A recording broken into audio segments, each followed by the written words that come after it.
There we go. All right. I'm just getting this stream sent over to our other channels.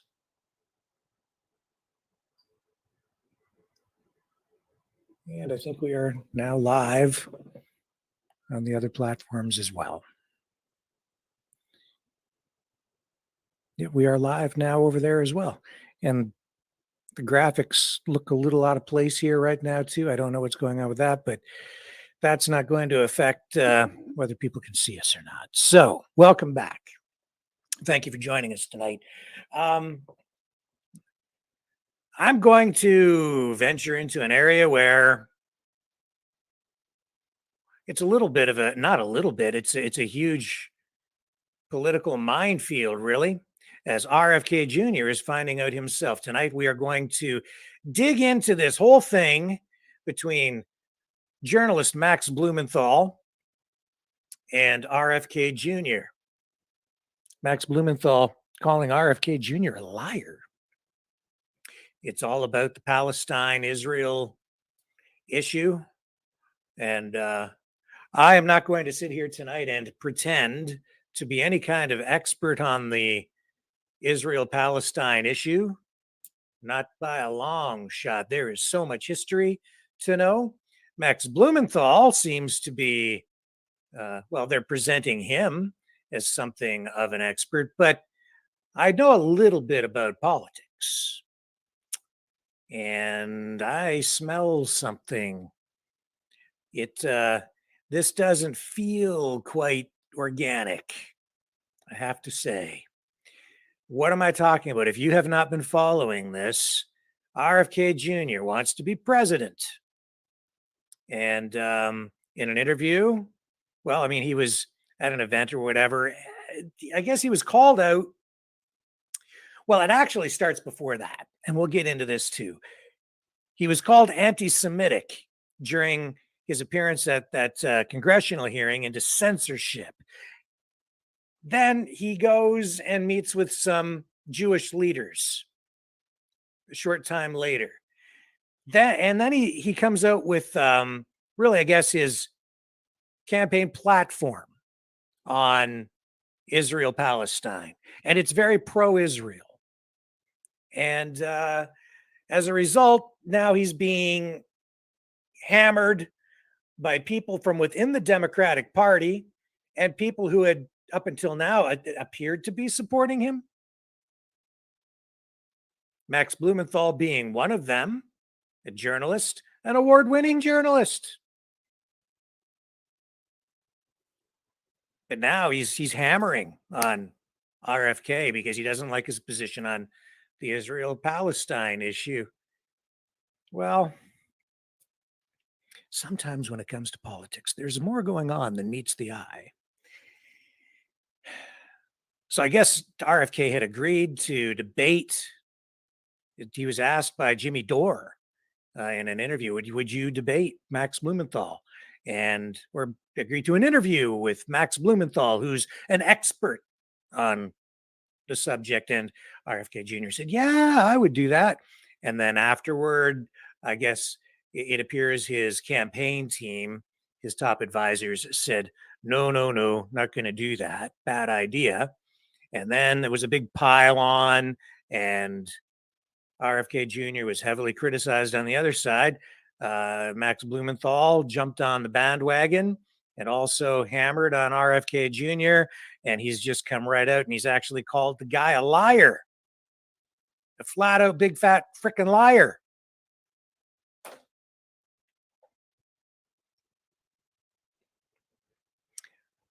going to talk about it. Yeah, this little guy from Canada. I guess I'm going to have to provide a little bit of balance here, at least in my own very, very teeny tiny small way on this teeny tiny little platform. We're going to go up against some giants in the media business here tonight. We'll dig into some other news as well if we have some time. This is going to take a little bit of time, though. Anyway, stay with me. We'll come back and We'll start dissecting what has already been dissected, only we're going to dissect the dissected and get into the nitty gritty of the politics behind the attacks on RFK Jr. from within his own ranks, his own party, and his own group of supporters. Kind of par for the course.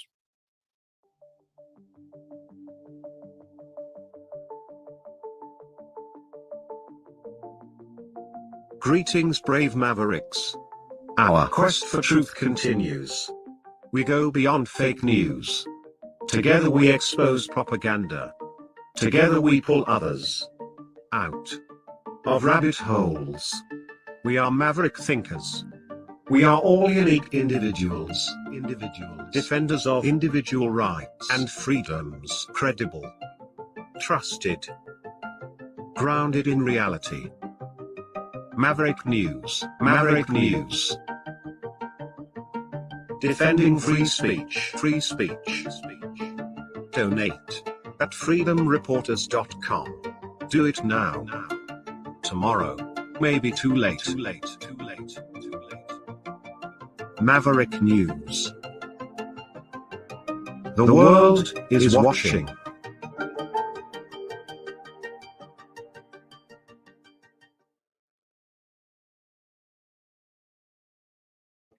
Okay, so I mean, what the heck do I know about Israel Palestine? I'm just a little guy from Canada. I'm not Jewish. I've never been to Palestine. I've never been to Israel. What do I know? Well, I know a little bit about politics, and I've covered just in Canada some issues related to this over the years, but nowhere near to the degree that, say, an expert like Max Blumenthal has. What is an expert? Well, there's a good question. I'm not going to try and answer it here. The creation of Israel on the land that it now occupies is rooted in really, really complex historical and political history. And it depends a lot on context, too, with various justifications put forth by different parties. The primary justification for the establishment of the State of Israel back in 1948, after the Second World War, was based on the Zionist movement, which sought to establish a national homeland for Jewish people in Palestine, a region that had historical and religious significance for Judaism. Key justifications for the creation of Israel included, and still do, historical and religious connection. Many Jewish people believed that the land of Palestine, often referred to as the historical land of Israel, held deep religious and cultural significance as the ancient homeland of the Jewish people, as depicted in the Hebrew Bible. The establishment of Israel was seen as a fulfillment of a long-held aspiration to return to this historical homeland.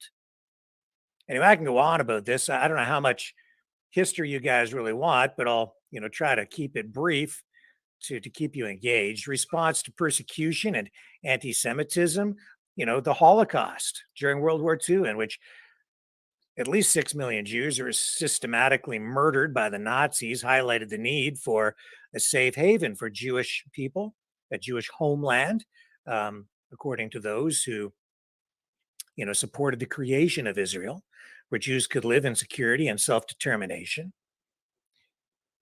An international mandate after World War I, the League of Nations granted Britain a mandate over Palestine, which included the responsibility to facilitate the establishment of a national home for the Jewish people. The mandate was based on the Balfour Declaration of 1917, in which the British government expressed support for the establishment of a national home for the Jewish people in Palestine. Jewish immigration and settlement. Jewish immigration to Palestine had been ongoing for decades, leading to the establishment of Jewish communities and settlements in the region. The Zionist movement argued at the time, and there are people on the other side completely disagreed with this, but they argued that the growing Jewish population and infrastructure in Palestine justified the creation of a sovereign Jewish state. That was their perspective. That's still the perspective of many people now. People on the other side have a totally different perspective. I can tell you that as a a little Canadian guy sitting up here who has no ties to any of this on either side, I don't have strongly held opinions on this one way or the other. Another reason that those who advocated for the creation of Israel, the justification they use, they cite self-determination, the principle of national self-determination, which gained prominence after World War I, was used to support the idea that the Jewish people, like other national groups, deserved the right to establish their own state and determine their own destiny. We've heard that many times through history for various nation states, groups of people. So, it's important to realize that the establishment of Israel was deeply controversial. It still is today, and it resulted in conflict with the Arab population that also inhabited the region, obviously. The creation of Israel led to displacement and conflict, and the ongoing Israeli-Palestinian conflict remains a complex and unresolved issue to this very day. And that's just it. It is very controversial. It's complex. People have different views on this. It depends on where you come from, what your perspective is, what your background is personally. Different perspectives and narratives exist regarding the justifications and consequences of, of Israel's establishment, and the topic continues to be a subject of debate and discussion, and that is what is going on here on an epic scale right now, because you have a guy who honestly isn't that far away from possibly becoming the president of the United States, being immersed in controversy, and he's being hit from all sides. But you know the interesting thing, where are these attacks coming from? His own party. On both sides. You're anti-Semitic. You're making racist statements about Palestinians. They've put RFK Jr. in a no-win situation, and they're trying to force him to take a position one way or the other on this. And he sort of has. And now he's being hammered because he did. Wow, politics is dirty. Keep in mind, he is not in an election against a Republican. He's running for the nomination, for the Democratic nomination. We already know that the DNC doesn't want him. The party doesn't want him. His own party hates him. Well, who within the party hates him? The same people that put Biden in there, and that's the same people who had Obama in there, and that's the same people who had Clinton in there. It's the DNC machine. They are powerful. They are ruthless. And they've been taking shots at him. Conspiracy theorist, because RFK Jr. is more of a populist, I would say, than an actual Democrat. I mean, he's portraying himself as a Kennedy Democrat, right? And he's trying to make Kennedy Democrats out of the whole darn country and unify people, bring people together, help everybody kind of find some middle ground, some common ground to heal the country. Some people don't seem to want that. And there have been so many efforts to take, to take him out. So where did all this begin? This little chapter in the story of RFK's journey toward what he hopes will be a presidency. And first, of course, he needs that nomination. Where did this begin? It began just, a short time ago during that hearing into censorship. You may recall that they tried to shut Bobby Kennedy out. They tried to take him out, censor him so that he couldn't speak at the hearing on censorship, which just shows how twisted and deranged our society has become and how much freedom has suffered. So here was this exchange. This, to me, this is where this particular chapter really kind of gets this is a good place to start telling this tale of ruthless politics being played out. This is high-level Democrat Debbie Wasserman Schultz trying to really smear, discredit, and shut down Robert F. Kennedy Jr. by using a typical DNC left-wing neoliberal woke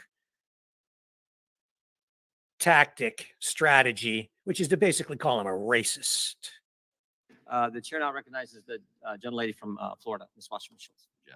Thank you, Mr. Chairman. Mr. Chairman, we respectfully requested that you rescind Mr. Kennedy's invitation to appear here due to his repeated and very recent statements that spread dangerous anti-Semitic and anti-Asian conspiracy theories and attempted to move into executive session because House rules prohibit public testimony that degrades or defames people. His reckless rhetoric helped fuel anti-Semitic incidents, which for the record are at the highest level in the United States since 1970. They have nearly tripled in the last 6 years. Since you gave Mr. Kennedy a megaphone today, I want to give him a chance to correct his statements and prepare some of the harm that he's helped cause. Mr. Kennedy, you're well educated. So yes or no, please. Are you aware that for centuries, Jews have been scapegoated and blamed for causing illnesses like Black Plague and more recently, COVID? I am. Those are known as blood libel, and they are one of the worst and most disturbing parts of human history. Good. I'm glad to know that. Of course, that you acknowledge that. Of course, it's true and well documented that this pernicious form of anti-Semitism led to centuries of discrimination, even horrific pogroms and massacres, and it still fuels deadly violence today. Yet last week, you floated a baseless conspiracy theory that the coronavirus was bioengineered to target Caucasians and Black people, but to spare Ashkenazi Jews and Chinese people. Mr. Kennedy, your bizarre, unproven claim echoes that same historic slander of labeling Jews and Chinese people as a race, and that Jews, and in this case Chinese people, somehow managed to avoid a deadly illness that targets other groups for death. You do see that, yes or no? You're misstating. No. I quoted what you said earlier, and it is directly what you said. So just ask me yes or no. I was describing an NIH-funded study. No, you didn't cite any. I was describing an NIH-funded study by Cleveland Clinic reclaiming scientists. Reclaiming my time. You did not reference reclaiming. Published in USC Medical, which is one of mine. The time is mine. I'm reclaiming it. Please ask the witness to stop talking. You asked me a question. Reclaiming. Allow me to answer my question. Mr. Chairman, I'd like about 10 seconds back. The time belongs. You are slandering me incorrectly. You're saying is dishonest. Time belongs to the gentlelady from Florida. Florida. Defend myself. Mr. Time Chairman, belongs to the gentlelady from Florida. I'd like 15 seconds back. We will be happy to give you. Thank you so much. You did not cite any study like you are citing here now during that conversation. You referenced no study at all. You simply labeled Jews and Chinese people as a race. And you also said that somehow they managed to avoid a deadly illness that targets other groups for death. You don't see that? You're trying to rewrite history here. A few months ago, Mr. Kennedy, you compared COVID public health policies to barbaric murderous tactics of Nazi Germany, saying that Jewish people in Nazi Germany had more freedom than Americans facing COVID health restrictions. In hindsight, Mr. Kennedy, do you reject this absurd and deeply hurtful and harmful comparison, or do you still stand by it? Congressman, what you are saying is a lie. That you said it. I did not. I never contained. Okay. I never ever. Mr. Chairman, I'm happy to answer into the record when Mr. Kennedy said that. I reclaim my time. In discussing COVID public health measures, you made light of the genocide against Jewish people by saying, and I quote, "Even Hitler's Germany, you could cross the Alps to Switzerland. You could hide in an attic like Anne Frank did." Mr. Kennedy, do you think it was easy for Jewish people to escape systematic slaughter of Nazis? Yes or no? Absolutely not. Okay, good. Mr. Kennedy, do you think it was just as hard to wear a mask during COVID as it was to hide under floorboards or false walls so you weren't murdered or dragged to a concentration camp? Yes or no? Excuse me? That's a question, yes or no? I didn't hear your question. Okay, I said, do you think it was just as hard to wear a mask during COVID as it was to hide under floorboards or false walls so you weren't murdered or dragged to a concentration camp? Of course not. That's Okay. ridiculous. But that's a comparison that you made. I did Mr. not Kennedy, make that comparison. were the measures taken to contain the spread and fatalities related to COVID in any way at all comparable to the murder of 6 million Jews? Yes or no? Absolutely not. Okay. Let's be very clear here. There's no legitimate comparison to the Holocaust. It doesn't matter if you're talking about AI, vaccine mandates, or anything else. There is no comparison. And if this were a slip of the tongue, Mr. Kennedy, or a one-off comment, we would all move on. but there's a deeply disturbing pattern. In 2015, you apologized to all those, quote, whom I offended by my use of the word Holocaust to describe the autism epidemic. When discussing efforts to encourage others to get vaccinated for COVID-19, you said Nazis did that in the camps in World War II. They tested vaccines on gypsies and Jews. That was a quote. Like before, you apologized for invoking the Holocaust, saying, quote, to the extent my remarks caused hurt, I am truly and deeply sorry. These are not real statements of contrition or remorse. They are passive-aggressive non-apologies that blame the listener for reacting to the lie you just spread. I'm deeply saddened that this is a conversation we're having today. I have deep respect for what Mr. Kennedy's family did and still does to make life better for all Americans. But what you are doing now, Mr. Kennedy, and the forces you aligned yourself are reckless, dangerous, and disturbing by echoing dangerous claims such as, quote, Jews don't really suffer as much as we do, which you said. Your rhetoric creates a climate of mistrust, antagonism, and even hatred or violence against Jewish people. My own children have been the targets of brutal anti-Semitism on social media. You fan those flames and jeopardize their safety. You've marginalized other groups too, like Asian Americans and the LGBTQ plus community. And worse, you don't seem to care or brush it all off to misquotes and misunderstanding. Frankly, it's disgusting. Thank you for your indulgence, Mr. Chairman. I yield back the balance. Mr. Chairman, I have unanimous consent The request. gentleman from And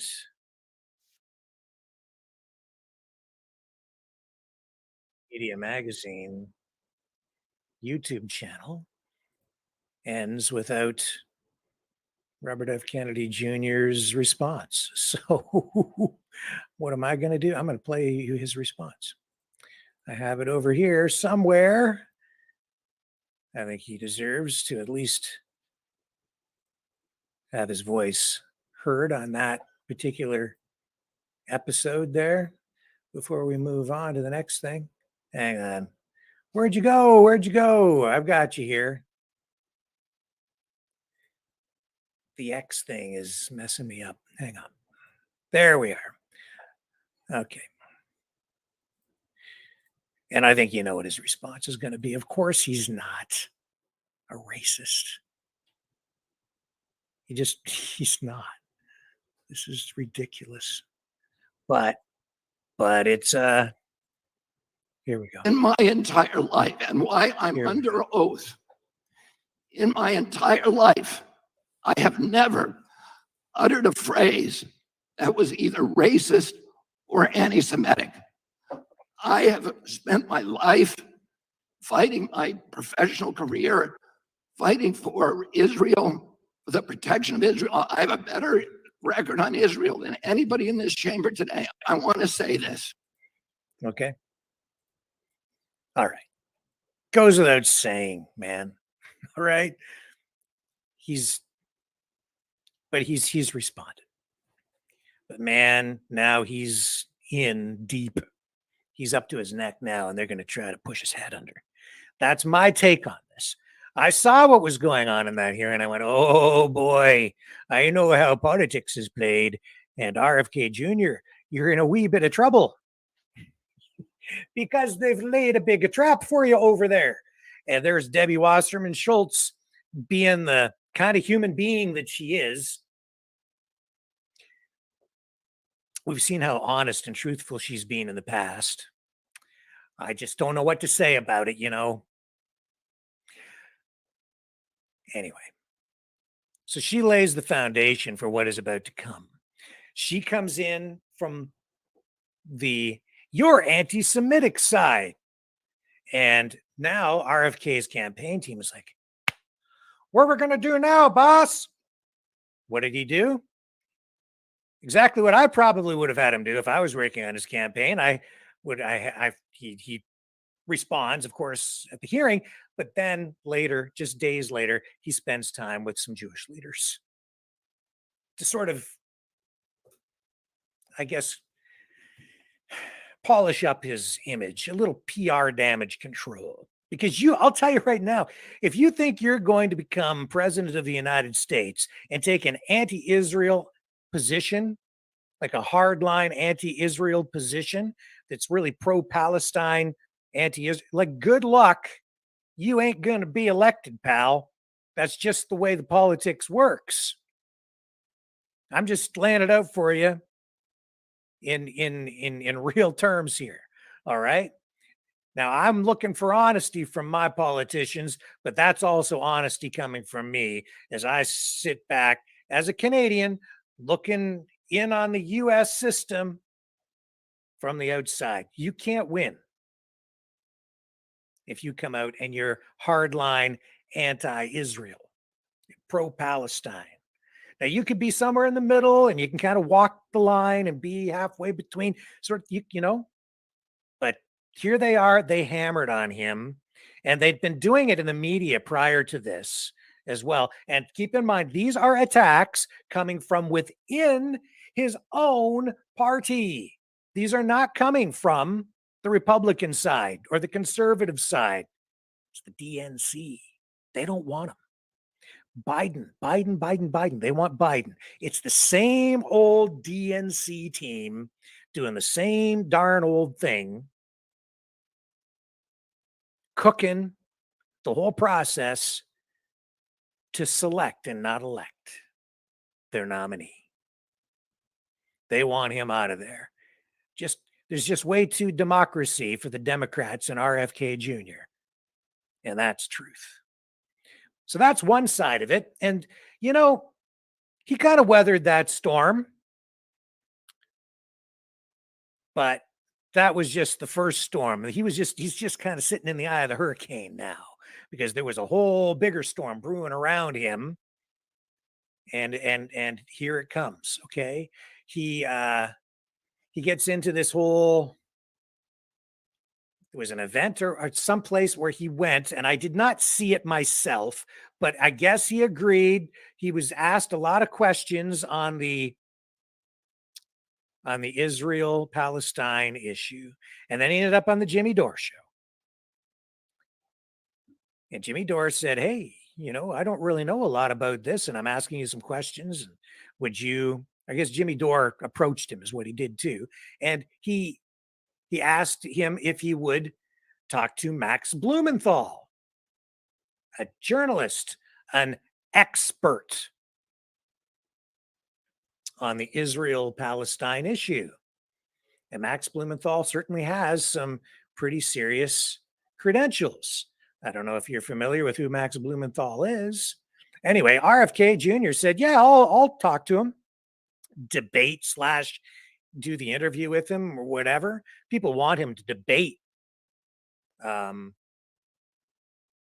Blumenthal because in the interview that he did with Jimmy Dore, he said a lot of things that people on the pro-Palestine side didn't like.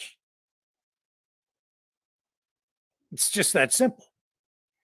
But I mean, now he's like, you know, and when he was hanging out with these Jewish leaders, he was taking a pretty strong pro-Israeli position.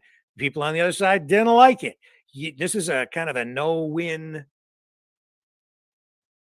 subject, right? This is a minefield. Of course it is. Since the creation of the Israeli state, and even before it, like long before that, this goes back so far in history.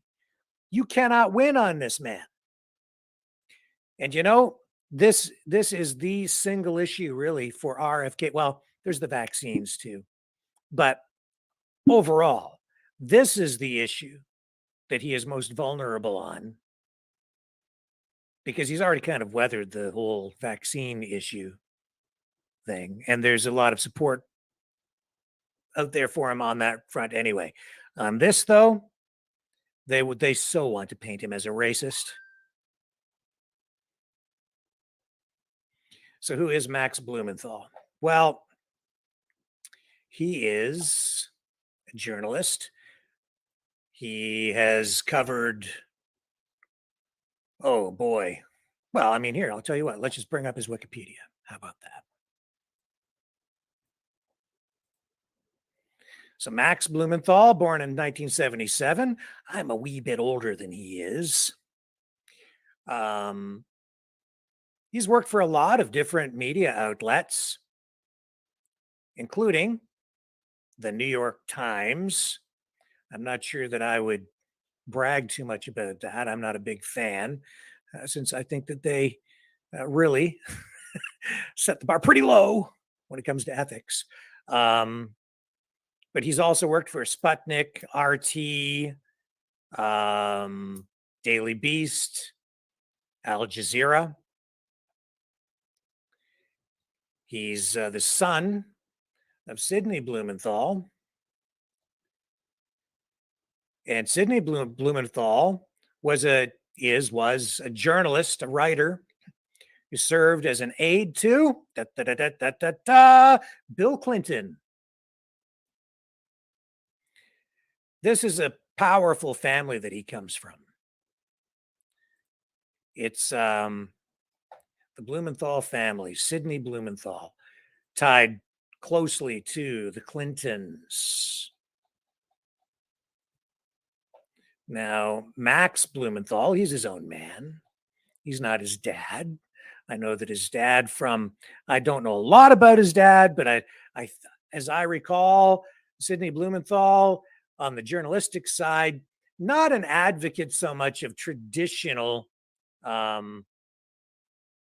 journalism like I used to practice, where you're trying to approach things from an unbiased perspective. He was more of an advocate for, I remember correctly, sort of activist, political activist journalism, not always being completely unbiased. And became apparent through his career, and because his journalism overlapped with his political activities with the DNC, with the Democrats, with the Clintons, and the DNC machine. Sidney Blumenthal is part of the DNC machine. Max Blumenthal is his son. Went to pretty nice schools, born in Boston. Well-heeled, connected, powerful. Here I am. I'm just a little guy. I'm a nobody. Talking about what is happening to RFK Jr., a guy who wants to be president of the United States. And I feel like a fish out of water here tonight, honestly, folks, because this is not really in my wheelhouse, but I know a little bit about politics. I've covered a fair bit of politics, not in the same veins as Max Blumenthal, but I've got a nose for news and a nose for politics. And I can see kind of what's going on, I think. And I have respect for Max Blumenthal, but I also know how things work. So, what's really going on? Well,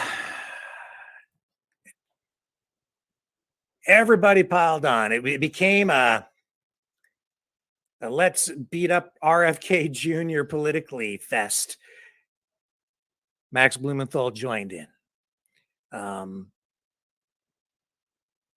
Because RFK said, no, I'm not going to, his campaign team said, no way, we're not doing the interview. After RFK had said, yeah, I would talk to him. And then his campaign team said, no, can't do it, not going to do it. And I don't blame them, because the issue is a no-win scenario. If you take a side one way or the other, it is not a critical issue in realistic terms for any of the candidates. Like it's not a critical issue in terms of whether your presidency would necessarily be successful. Or your candidacy.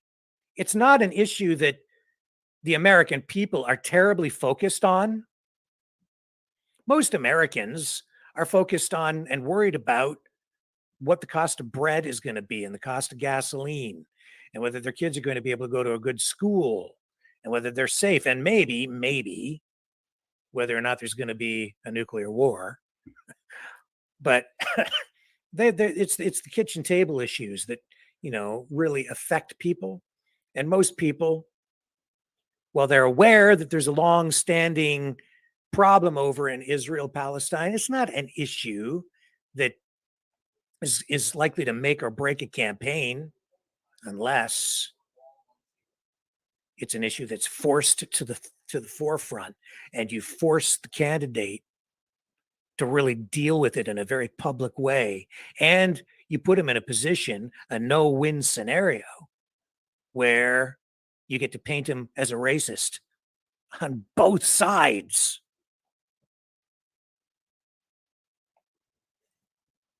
So you already have the DNC, the party, attacking him over here,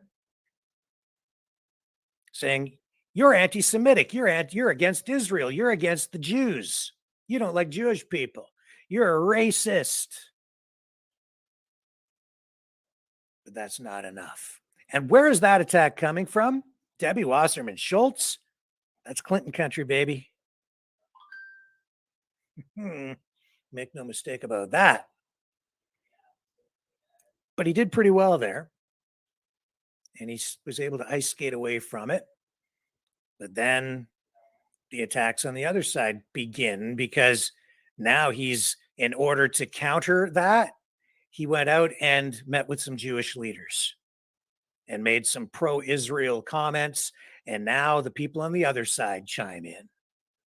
And it gets real nasty, because you have to understand too that his populist base and the base within the DNC, especially those who are, I would say, how would I describe the political people here? Hang on a second. Where did that music coming from?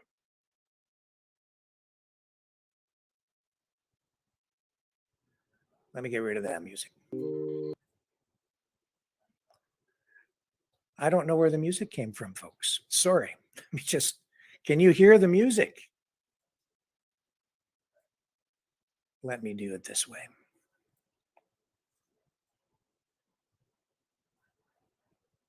Oh, I see. You know what it is? You're not hearing it. I'm hearing it coming in through another window. Let me take a quick break here. I've just got a production problem. I will be right back. Will I fix this audio problem? I do apologize. I'm all alone here tonight. Hang on.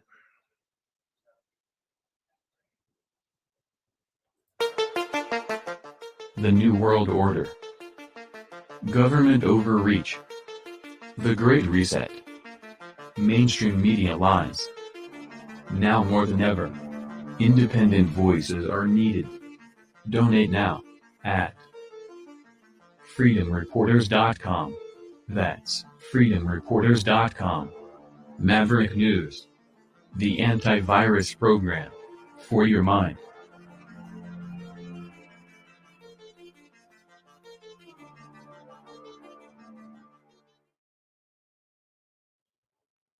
Okay, so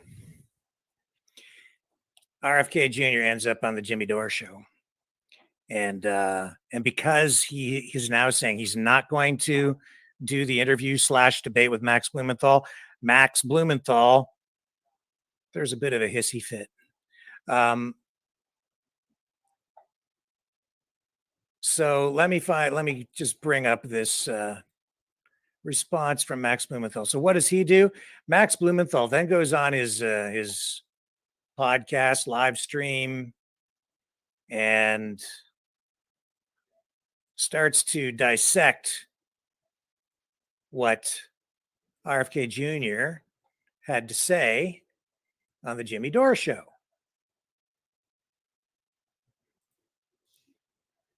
Where did you go there, Max?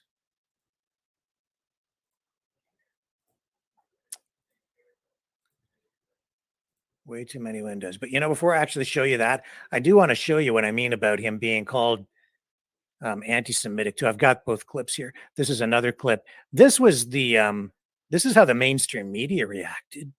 The pro-DNC mainstream media after that congressional hearing into censorship, where Debbie Wasserman Schultz called out RFK as being a racist. So here's Joe and Mika on MSNBC. I think that was the final straw. And of course, what Bobby always does is he throws something out there.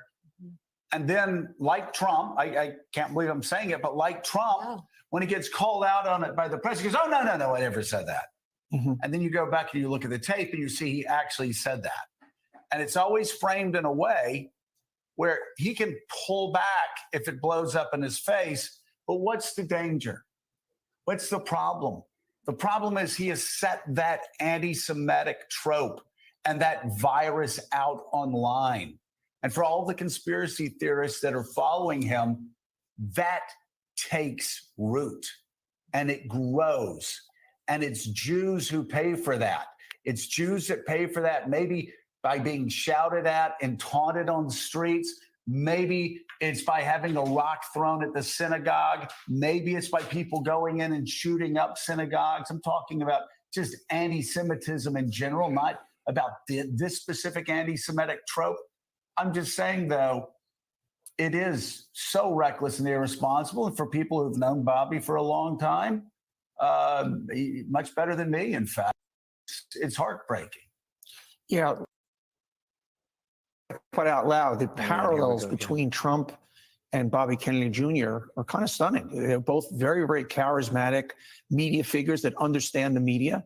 As you said, they'll throw these grenades out and let them explode and then walk away and go, oh, I didn't do anything. And he's taking the greatest family brand name in U.S. history, Kennedy, and dumping all over it. And it's just, you know, the Kennedys have had a lot of tragedies over the years, but I can't think of any greater blemish than what he's doing out there. And I think he's not well. I mean, I think there's something, you know, you can explain all you want, but for him to say, to throw out the controversy he throws in this latest anti-Semitic trope, I think he's fallen and he can't get up. And I think there's something very wrong with Bobby Kennedy Jr. And going back to one of the earlier segments in the show, God forbid this lunatic decides to run as a third party and the damage that that would do. This is a very dangerous guy with a very storied name that is casting a dark shadow over it. Oh my God. Oh my God. I don't think he's well. He's crazy. Oh man. You see, in the average person, a lot of the public, they'll buy it. They'll buy what these guys are peddling. A lot of people will, because they don't have time to watch the hearing in full. They don't get the full context. They just get some guy like that. He's like, I don't think he's well. I think he's crazy. And God forbid he should run as a third party candidate. He's very dangerous. Frack. You see? Hit job, baby. Hit job. Debbie Wasserman Schultz. Now that gives it in the congressional hearing, you're anti-Semitic racist. You hate everybody. And then that gives license to the commentators, unleash the Kraken. And you have Joe and Mika and their guest on there trying to paint RFK Jr. as some really dangerous, extremist, anti-Semitic racist who's probably doing things so dangerous people are going to go out there and start shooting things up. It's all his fault. What a load of crap. So from there he goes, and I should preface all of this and just interject here for a moment. RFK Jr., the reason we're talking about this tonight is because he has actually agreed to do an interview, I guess, with Max Blumenthal finally. He's going to do it, as far as I know. But all of this is going to give you the proper context of what's going on here. And you know how powerful the DNC machine is. The Clintons, the Obamas, the Bidens. They're all such good people. But, they're powerful. Very, very powerful. They control the DNC, and they don't want RFK Jr. messing up with a good thing that they got going in there, man. They don't want that. I'm just saying, it's a good gig. It's good work if you can get it. You can control things. So then Max Blumenthal throws a bit of a hissy fit because RFK says, "Oh, I'm not gonna." I guess his team said, "No, we're just not going to do it." So he goes on his gray zone. He's got this media thing that he does, the gray zone, and he's got his buddy on here with him. He's a Canadian too, this other guy. And they start to dissect what Jimmy Dore said did with RFK on the Jimmy Dore show. So let's run a little bit of this, and I'm going to dissect the dissection for you. Of targeting civilians that are some of the most heinous in the world. Hang on. We'll run this at real speed because he also speeds up he speeds up the RFK stuff in here too, which I thought was maybe not the smartest thing to do. But anyway, You know, there was no reason for him to go that far, but he chose to do it. And so he needs to be held accountable. And it's painful because he's positioned. Got to roll it back. And we're going to cover basically two issues today. I'm not going to be on Jimmy right now. I'm going to be on Jimmy later. But we need to debunk all the lies that Robert Kennedy Jr. told on Jimmy Dore before he told the untrue. Hang on here. I want to take it back to the beginning, the very beginning, so we get full context. Hey, what's up, everybody? There we go. Sorry, we're a little late here. I'm waiting on Aaron. I am in Nicaragua, and yeah, you don't rush around here, so I was a little bit late. We're live now on Rockfin as well, and we're going to cover basically two issues today. I'm not going to be on Jimmy right now. I'm going to be on Jimmy later.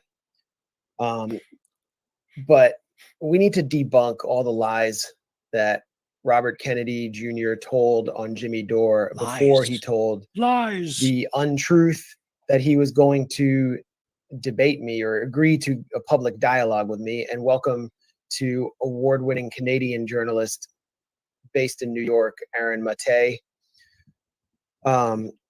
As I said, I'm in Nicaragua, so I'm not in anywhere where I can look slightly less disheveled than I am. This is like my worst lighting situation possible.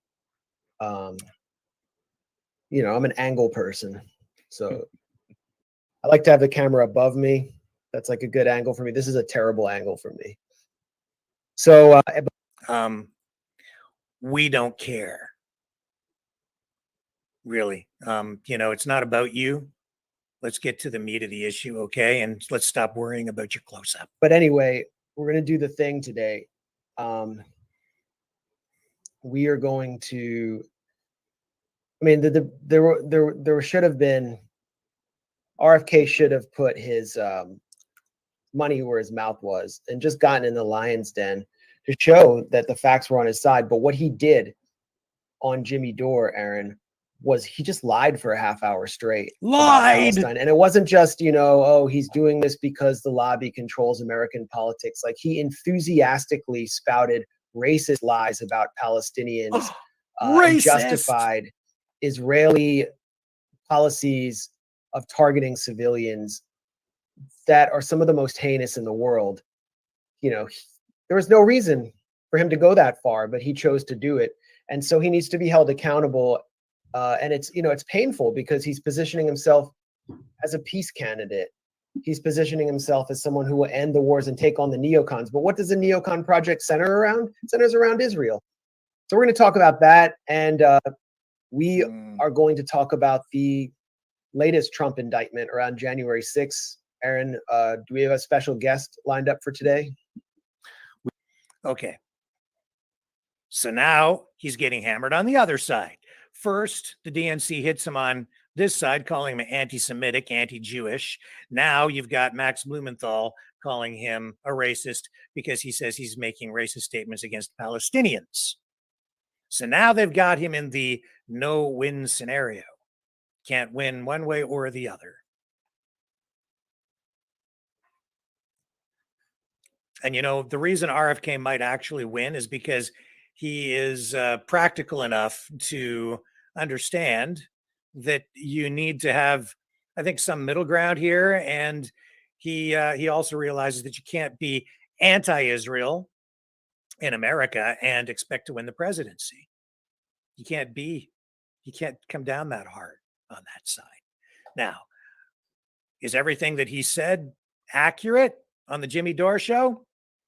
I found some things in what RFK Jr. said that I might question, but to sit there and just outright call the guy a flat out liar, I don't think it's fair, especially when he's not there. Let's just let this roll a little bit more. Let's just zip ahead here a little bit and get to the meat and potatoes of this, where they start to dissect RFK's presentation on the Jimmy Dore show.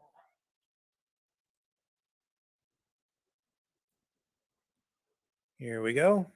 Hopefully the internet catches up.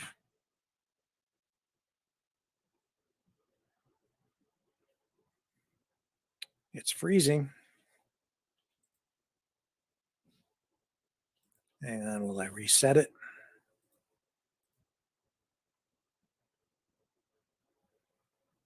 My apologies.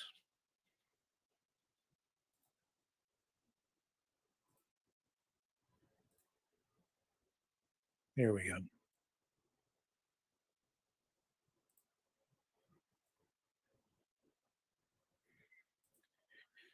Okay, sorry about the internet, folks. There we go. Resistant occupier. And Yeah. for that, they're imprisoned and tortured. People spend years in prison. Okay. Human rights NGO in Israel, an Arab human rights NGO. It is one of the most racist laws in the world. And indeed it is. It would be like the US government passing a law that would restrict Americans from marrying people from Mexico, for example, or from Great Britain. And it's because Israel's national identity is defined along ethno-religious lines, which is fundamentally undemocratic. We can go on with these racist laws that Palestinian citizens of Israel face, along with racist violence, but let's listen to more lies. I think guarantee. Let's listen to more lies. And you know, what he's talking about there is there are laws about in Israel, as I understand it, that are related to things like, you know, if you get married to someone, can the person you married come in and live in Israel or become an Israeli citizen? And there are stories related to this that go back quite a long time. And these laws are, you know, they're designed to preserve the culture in Israel and even the, I guess you could say, the ethnicity. And so for a lot of people, especially here in North America, that is viewed, you know, potentially as racist. But what they are doing here is they are really trying to force Robert F. Kennedy Jr. to, in fact, here's an article illustrating just that. They're trying to force him to sort of now defend everything that Israel has taken a position on politically, anything sort of controversial. So you see here that they passed a law barring Palestinian spouses. Legislators approve law denying naturalization of Palestinians from the West Bank or Gaza who are married to Israeli citizens. This goes back to the 11th of March, 2022, posted in Al Jazeera. Israel's parliament has passed a law denying naturalization of Palestinians from the occupied West Bank or Gaza married to Israeli citizens, forcing thousands of Palestinian families to either emigrate to or live apart.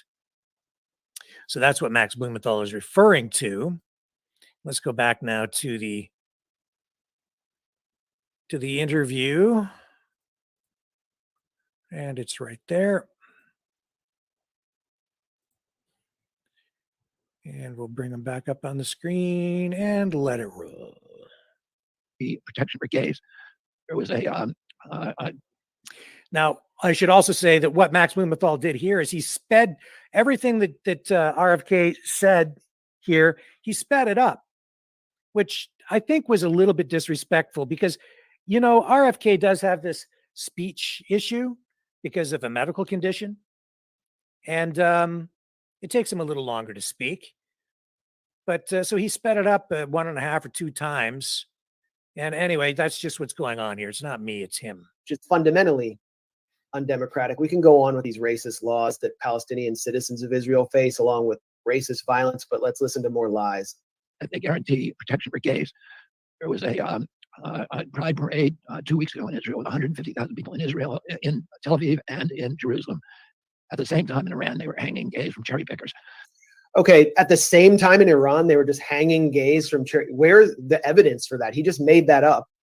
And does gay rights give Israel the right to occupy millions of people militarily indefinitely just because gay people can parade around and dance to techno music in Tel Aviv? I mean, that is just classic pink washing.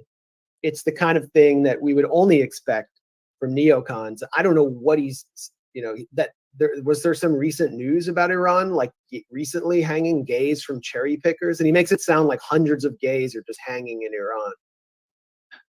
It's the only place where women have full rights. It's the, you know, it's the only place where Palestinians can legally complain about.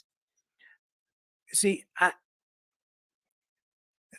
problems, the lack of rights for gay people in Arab countries, especially Iran, that's well established.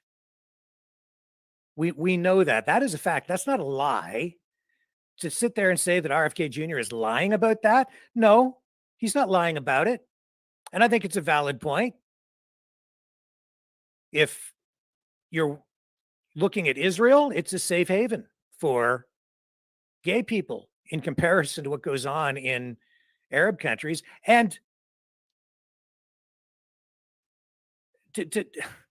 let's just let it roll. Let's just listen to more lies. That's not good journalism, man. That's not good journalism. That's just, by the way, women whining. in Israel cannot get divorced, Jewish women, without a blessing from a rabbi. Their government with no fear of reprisals. So anywhere else, including the West Bank, you know, if you complain about extremely corrupt governments in the West Bank or Gaza, you risk your life and you'll face torture and death. So right now there are massive protests in. And I should say, I'm not sitting here saying that Israel is, you know, golden either. They have definitely engaged in activity that I would call out. Abusive behavior. It's I need to close that to get back to the window here. The Israel has engaged in all kinds of violence against Palestinian people that is completely uncalled for.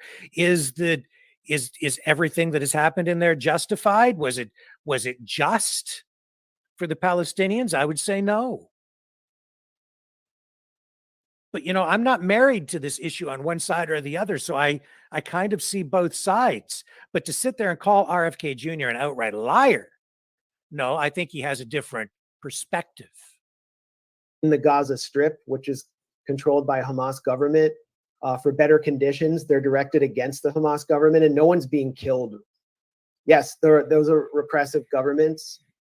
People have been tortured under the U.S.-funded and Israeli-backed Palestinian Authority and they're under Hamas leadership, but you can protest there. You can criticize the government without being killed. He's just making that up. And again, how many tens of thousands, or maybe it's hundreds of thousands at this point, Palestinians have been imprisoned by Israel for resisting the Israeli occupation, whether it's non-violently or violently, doesn't matter. They have the right to resist regardless. That is the ultimate form of dissent, to resist an occupier. And for that, they're imprisoned and tortured. People spend years in prison. You know, back when Palestinians for protesting, for waving the Palestinian flag is now considered illegal in Jerusalem. Yeah, in parts of Jerusalem. Palestinians have been arrested for Facebook posts. It's the speech is heavily restricted for them, and then in the West Bank. I mean, how many people are just shot or imprisoned for doing nothing, just for existing as Palestinians? I've witnessed it. You know, Yeah. I've witnessed it in the small farming communities where the apartheid wall was built across their land, separating them from their own farmland. And I witnessed them being shot with rubber bullets, with tear gas, with even live bullets, being arrested in their beds, even children being arrested for simply protesting without weapons the loss of their land. And he's painting every single one of them as a terrorist. The judiciary in Israel is unique in the world. It's also said you can't pressure people putting pressure on their family. You can't pressure terrorists in that way. That's totally false. The judiciary in Israel authorizes the Israeli military to destroy, demolish the homes of Palestinians who have attacked Israeli military targets. That happens all the time. It's collective punishment. Israel is the master of collective punishment. And you know what's amazing here? I have a feeling that Yeah. You've been playing this on whatever, like on like a faster speed than normal, and we've barely gotten into his comments. But look how many times we've had to pause him to correct him because you have to keep calling him a liar and a liar and a liar, and he's not there to provide further context or information. And yeah, these things that you're pointing out. They are absolutely issues, but there's another perspective on this as well, and. The truth of the matter is, too, that Israel does exist as a nation state. And so there needs to be some sort of resolution. But the Arabs, the Palestinians, they're pretty entrenched in their position as well. And so we have this conflict on both sides. And regardless of it's not simple. And it's not cut and dried. What I'm seeing here is two journalists who have a very entrenched position on the issue, and they are on a side. They are anti-Israel, anti-Zionist, if you want, and they're pro-Palestinian. So they're giving you the Palestinian perspective on this. On the other side, the Israeli side, they're going to tell you that they feel threatened, that they see a threat to their security. And yeah, they respond, and they sometimes initiate, and it's a big problem, but it's not black and white. This is being portrayed as a black and white issue by these two guys. RFK, I think he's caught between a rock and a hard place. And he's been trying to play politics with this, and he's getting caught. Debbie Wasserman Schultz got him up to his neck, and now these guys are pushing down on the top of his head to get him immersed under the water. Is it just a coincidence or organic? Well, there are very few coincidences or organic things in politics. Everything he says is a lie. Literally everything Robert F. Kennedy Jr. says is a lie. In this interview. You know what? When I hear people talk like that, that generally sounds like propaganda to me. When somebody says that every single thing someone tells you is a lie, well, how does the phrase go in Star Wars? Only Sith Lords deal in absolutes. Everything? And by the way, one more thing I want to clarify. Max, correct me if I'm wrong. I don't think you were asking to debate RFK Jr. As many people are saying. You just wanted to talk to him and have the chance to be in dialogue with him about this really important issue and come at it in good faith as someone who agrees with him on many other important topics. You wanted to have a discussion with him. As I understand it, you weren't trying to debate him, right? Well, in the beginning, I put in a request for an interview long ago, and they put me in the icebox. Mm-hmm. And we have a lot of viewers. We have 300,000 subscribers. Between the two of us, we have like 1 million Twitter followers. I mean, it would have been seemingly in their interest, but for some reason, they weren't interested in an interview. And so Jimmy kind of blindsided him here. But yeah, it could have been just you, Bobby, you say what you want. You have your time, and then I have my time. But I didn't want it to be something where I just kept cutting in on him and, insulting him. No, because you can do that here when he's not around and just keep calling him a liar. So what do you even need the interview for? Yeah. Anyway, Because, look, as we've made clear and we've defended him before, there's genuine appreciation. I know many people who watch the Gray Zone feel the same way for his stance on other issues. For me personally, what he says about Ukraine and the proxy war, I really appreciate what he's done there. I think it's very important. He's spoken up for Julian Assange. I really appreciate all that.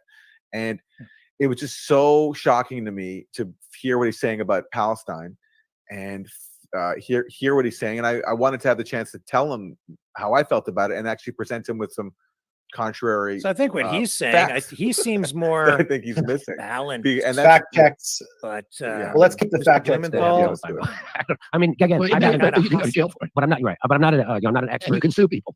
Okay.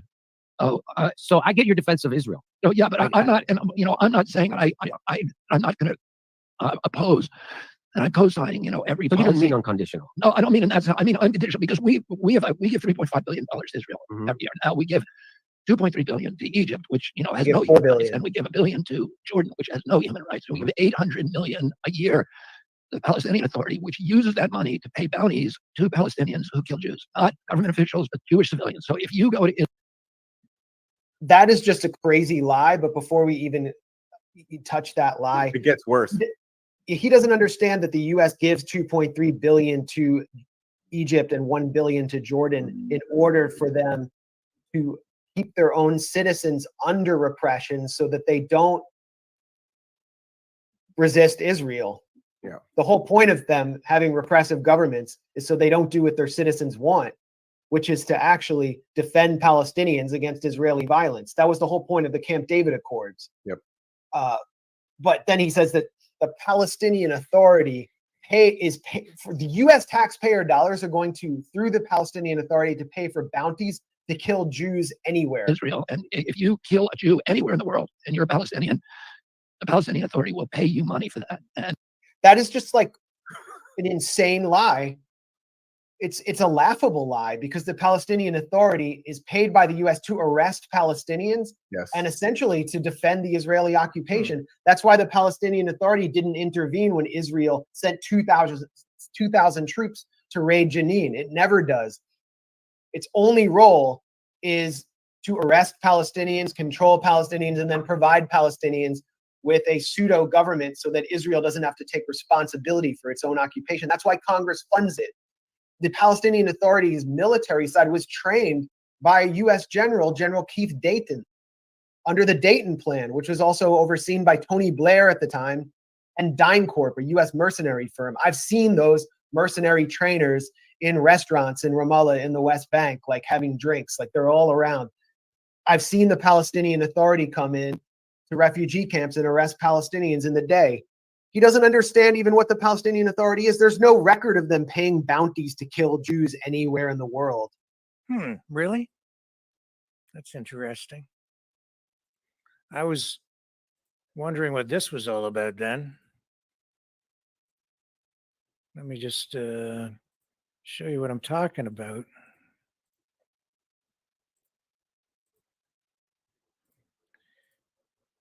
See, because the thing is, this is a nasty business, and here it is here. On Wikipedia again. Not that Wikipedia is the be all and the end all, and I'm not pretending to be an expert on this, but what is that? The Palestinian Authority Martyrs Fund. I've heard of this before. I've been aware of it for quite a long time. Lists money that the U.S. government pays to the Palestinian Authority. It's the Martyrs Fund. It's operated by the Palestinian Authority, according to this, that pays monthly cash stipends to the families of Palestinians killed, injured, or imprisoned while carrying out politically motivated violence against Israel. So if you martyr yourself, they'll pay your family. So if you, say, engage in a suicide bombing where you kill some Jews, they'll take care of your family when you're gone. So you don't have to worry about it. That's the Martyrs Fund. I believe that is what RFK Jr. was talking about.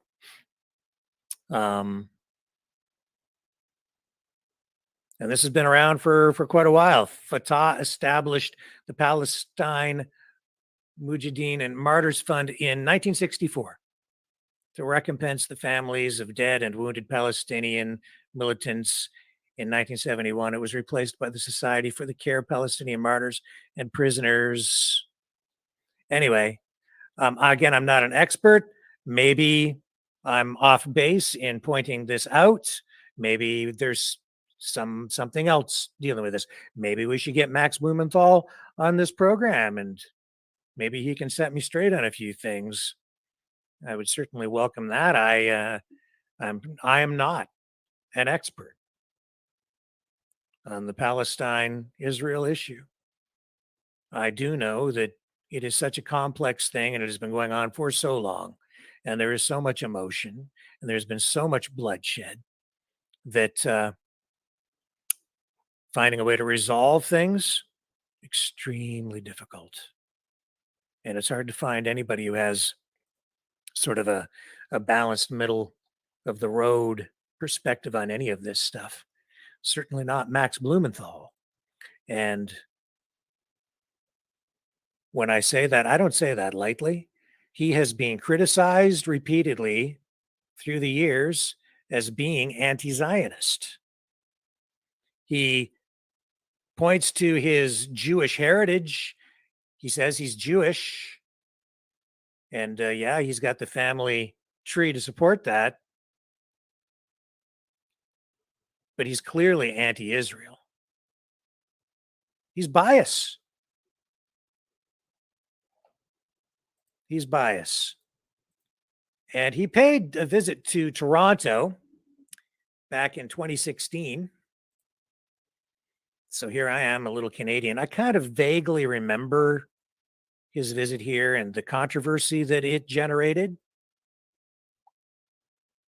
And so here's the headline in the Times of Israel about that trip. Anti-Zionist Max Blumenthal jeered at Toronto event. They have a different perspective on Mr. Blumenthal because they have a different perspective on this whole issue. This is obviously an Israeli publication. 500 guests attended. Embattled Truths reporting on Gaza with Max Blumenthal, organized by Free Expression Charity, PEN Canada. Here's what it said. It said a sold-out evening headlined by controversial Jewish anti-Israel activist Max Blumenthal went ahead as scheduled on Wednesday evening in Toronto, despite drawing heavy condemnation from Canada's organized Jewish community. He spoke to upwards of 500 guests at an event titled Embattled Truths Reporting on Gaza with Max Blumenthal. It was organized by PEN Canada, a charity which advocates for free expression and other basic rights for writers, and hosted at the Toronto Reference Library in honor of Freedom to Read Week in Canada. The talk, which featured a question and answer period, was marred by constant heckling and jeering from more than a dozen protesters who attended, most of whom from the far-right Jewish Defense League of Canada. Blumenthal addressed the controversy surrounding his appearance, saying that pro-Israel groups attempt to make an example of him. And here's what he is quoted as saying. One of the reasons that I'm considered maybe a little bit dangerous by the pro-Israel lobby, why there's been such a campaign against this event and other events, is because I am a white, upper middle-class Jewish guy from Washington, D.C., from an influential family, to say the least. And the last thing that they would like to see is someone like me being successful in presenting my views, and for other upper middle class, nice Jewish boys and girls to follow in my footsteps, said Blumenthal, the son of longtime Hillary Clinton advisor and family friend Sidney Blumenthal. As shown in a recent batch of released private emails, Clinton had received several of Max's anti-Zionist articles by way of his father, Sidney. And here's this quote. It says, what certain groups, which are very partisan right-wing groups affiliated with the Republican Party in the US and the Conservative Party here, decided to do is to declare me an anti-Semite, that I actually hate Jews, Blumenthal continued. However, I decide to observe Judaism as irrelevant because in their view, you can disagree all you want with Moses, but you can't disagree with King Bibi.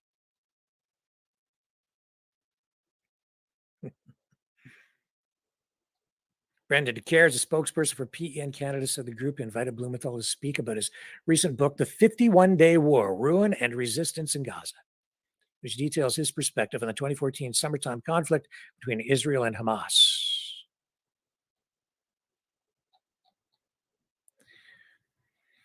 Oh boy. See, it gets so complex. So, what's going on here? That's not the only publication. That's not, there are other journalists who have called Max Blumenthal out on bias and have declared him to be an anti-Zionist, even anti-Jewish, even, going beyond that in some cases. I don't follow Max Blumenthal that much. I've been aware of him. I don't really follow his work that much. He's got great credentials. He's well educated. He's been all over the world. He's in Nicaragua right now. Where am I? I'm still sitting here in Canada. Who am I? I'm just a little teeny weeny tiny guy. I'm a pipsqueak compared to him. He's from a powerhouse family, man, politically connected. His father, part of the DNC, Obama, Clinton, Biden machine.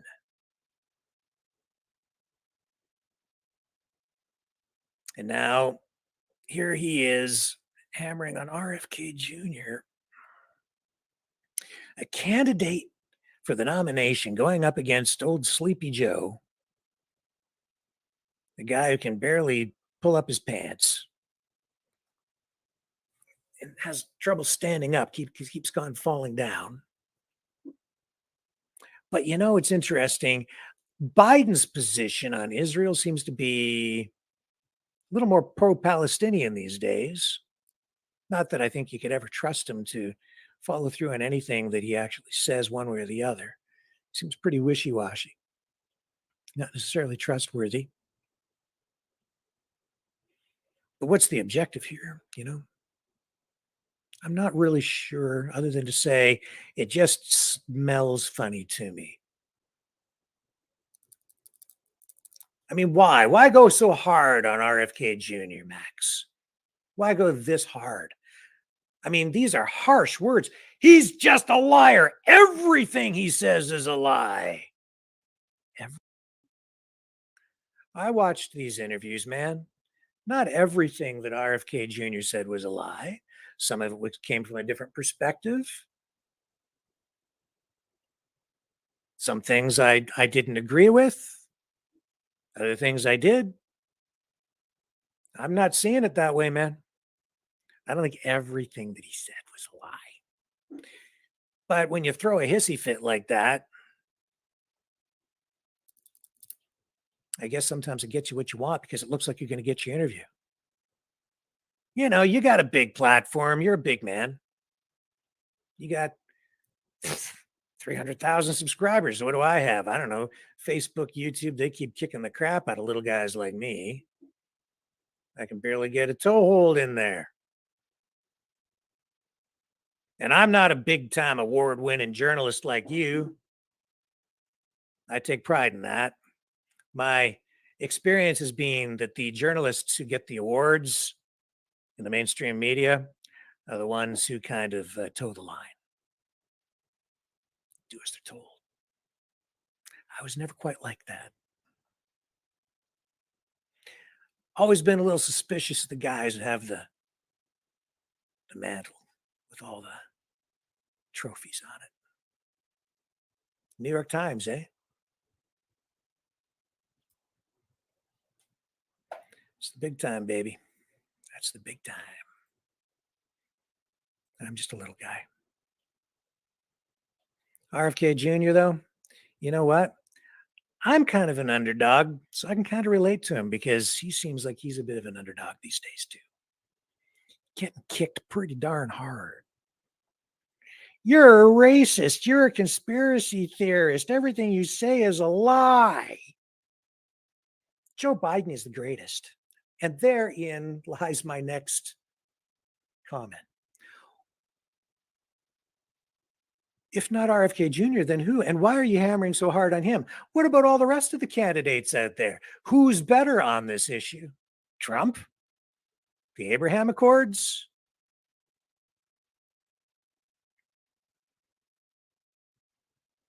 Who? Biden? Because, you know, I'm not hearing you talk about the other candidates at all, Max. It's all RFK just as a big fat liar. He's going into this thing with you and, you know, you're hostile. And I would just be a very fair, I just wanted to talk to the guy. Yeah? Really, eh? Doesn't seem like you just you want to talk to him. Doesn't seem like it. Seems like maybe you want to kick the crap out of him because that's what you're doing. At least that's what you were doing when you weren't. It looked like you weren't going to get your interview. Yeah, let's bring it back up. Let's listen to a little bit more of this attack on RFK Jr. You know, and this is pretty important stuff, honestly, folks, because this is an attack on a guy who honestly has a real, it's maybe a long shot, but it's a real shot. He's probably, you know, the number 3 in position to maybe take the presidency. RFK Jr. It's that close. This is the guy that they're attacking here. And no one, and I lived in the West Bank for months and months. No one cared if I was a Jew or not. He's never been there. He's just lying. Lying. And they will. I don't know enough to push back on this. So I know. I think there's this narrative, and particularly in the liberal left, that says that Israel, that portrays Israel as a kind of occupying nation sitting on. It's a kind of occupying nation. It's a kind of occupying nation. Like he's not even acknowledging that an occupation exists. It's just a left-wing narrative. And the whole thing is a lie from start to bottom. It's a lie. A little bit about. He said the whole thing is a lie. That there is no military occupation. Even in Israel, they call it hakibush. That's the term for it. Even like Ariel Sharon or major Israeli generals and prime ministers acknowledge that they're. I'm not sitting here saying that everything Max Blumenthal says is wrong either. I'm saying that, you know, some things are true on one side, other things are true on the other side. And that's the thing about truth these days is, you know, there can actually be 2 truths because it depends on your perspective, depends on the context in which you look at things and how you overlay particular facts. And so one person might think that they have an absolute truth and another person might think that they have an absolute truth. And if you become entrenched so firmly in that, pretty soon you can't have 2 people talking together about an issue because they just can't even communicate. They see things so in such polarized ways. There was an occupation. They don't deny that. They just justify it on the basis of security. Yeah. Israel and Jordan were part of what was called the British Mandate when the Ottoman Empire in 1922, when the Ottoman Empire collapsed after World War I. We went to war. The Palestinians were on the side of the Ottoman Empire against the Allies. The Jews were on our side. They were. I mean, it's like he doesn't even know what he's talking about. The Palestinians didn't have any choice but to be under the control of the Ottoman Empire. It wasn't like they went to war on their side. They just were living under the Ottoman Empire during part of World War I. And he says the Jews were on our side. By the way, we weren't on the right side in World War I. World War I was a disaster that set the stage with the Treaty of Versailles for World War II because Germany was so badly humiliated. And Woodrow Wilson just used it to establish American empire. So I don't even know if he understands the history of American empire here. But also it's like the history, it's like what does all this matter? Like, let's say Palestinians were on the wrong side back in World War I. Does that justify murdering a Palestinian kid, denying them food and medicine, stealing their home now? It's nonsensical. But again, he's going to go into the propagandistic history here, which is always it's a weird one though. It's bizarre. Like I know the propagandistic history because I've seen all the Hasbara, studied it. This is something kind of original. Like I give him credit for originality. More Jews in Palestine at that time than there were Palestinians. There were not more Jews in Palestine. Such a lie. That's just a huge lie. Yeah. That's why the Arab Revolt broke out. And I I agree with Max Blumenthal and his guest here on this. I don't think that's true, but it's not to say necessarily that RFK Jr. is lying. He may just not be properly informed. It's harsh to use that word. I remember when I was a cub reporter coming in, and I had an interview with someone who was just outright calling someone else. Actually, it was a politician calling someone a liar. And I had a long discussion with the news director at the time. And, we had a hard time. He had a hard time, justifiably so, in allowing the use of that word, or, even using the clip of the politician using that word, because it is so harsh. It's used far too much these days, I think, because it suggests intent to mislead, when someone may simply not have all of their information or facts straight, or they may be misinformed, or maybe they're right and you're wrong and you don't have all your information, and maybe I don't even know for sure. But I don't think RFK Jr. is sitting here intentionally trying to mislead or lie to people. That's my position on it. Obviously, Mr. Blumenthal sees things different. 1936, I believe, because of the Peel Commission, which was giving prime property, including the ports, to the Jewish population at the expense of the Arab or Palestinian majority. The Zionist movement would not accept UN Resolution 181 because it was going to partition Palestine in a way that would have placed 50%. It would have had an even demographic between Palestinians and Jews within what would have been Israel. That's why they needed to do ethnic cleansing, to get them out of there so they could have a quote unquote Jewish state. So he just makes this up. But at the end, the Ottoman Empire disappears. And so there's a lot of land that is part of the Ottoman Empire. And the question is, what do you do with that land? Woodrow Wilson and the League of Nations said, what we're going to do is we're going to give it to whoever lives there. That's not true. It was Sykes and Picot who basically, through the Great Game, crafted in 1916, not at the end of World War I, but in 1916, the British Mandate of Palestine. They just carved it up through a secret agreement that was signed on to by Russia. By the way, it was the Bolsheviks, when they took power in Russia, who exposed this colonial plan, which doomed Palestinians. It was along with the Balfour Declaration. The Bolsheviks exposed that. So, I mean, he's saying it was, a League of Nations, kind of a United Nations style agreement. No, it was just raw colonialism that gave the British Empire the mandate over Palestine. Whoever lives on that land now is the sovereign of their own country. Well, they took Palestine, and they said, there's half the people, a little over half are Jews, a little under half are Arabs. So we're going to cut it in two, and we're going to give half, part of the Jews, part of the Arabs. But there was so much anti-Jewish, anti-Semitic bigotry at that time that they gave 4/5 of it to the Arabs and 1/5 to the Jews, just a tiny sliver 9 miles across to the Jews, tiny little piece of land with their sacred sites that were not Muslim sacred sites ever. So that's not what the Balfour Declaration said. I don't know where he's getting that from. That was the original distribution. And then in the 48 war, when Israel got its statehood, they were immediately attacked by by Egypt, Jordan, Syria, all the surrounding countries, and Lebanon, and miraculously beat them off. The Palestinians were on the side of the attackers. They were on the side of the attackers in 1948, when over 700,000 Palestinians were forced off their land into oblivion. They were on the side of the attackers. Like, he doesn't even acknowledge the Nakba, the ethnic cleansing.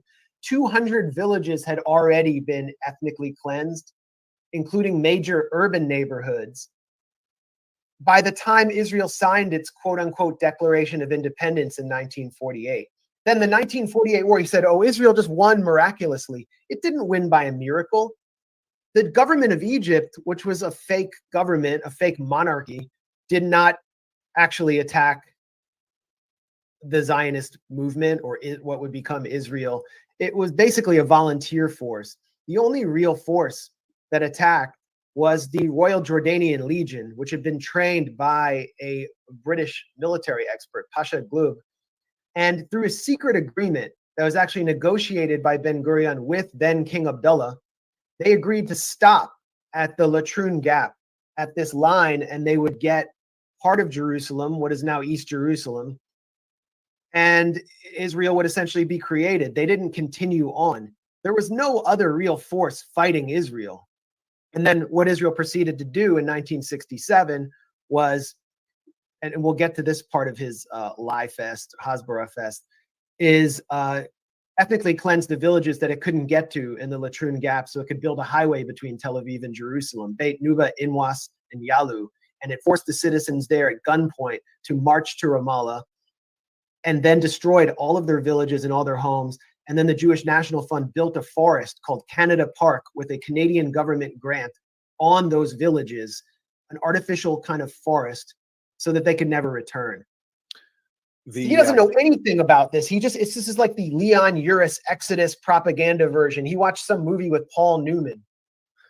The key point here in response to what he said, I think, is that when he talks about the Arab states attacking Israel, at the time that the Arab states finally entered the war, Israel had already expelled hundreds of thousands of Palestinians from their homes in ethnic cleansing campaigns, as Max was talking about.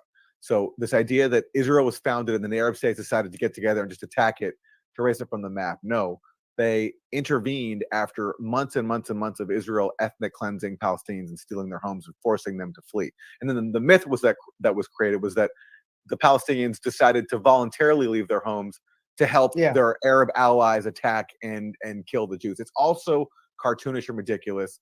If you don't believe all the Palestinians who still have the keys to their original ancestral homes, who can never go back, if you don't believe them, there's plenty of archival evidence of this, including from Israeli historians. It's all admitted. It was all planned to commit ethnic cleansing, and that was the real plan. And they massacred them in Tantura. They massacred them in Deir Yassin. Deir Yassin, by the way, they built a mental institution over the Palestinian village of Deir Yassin.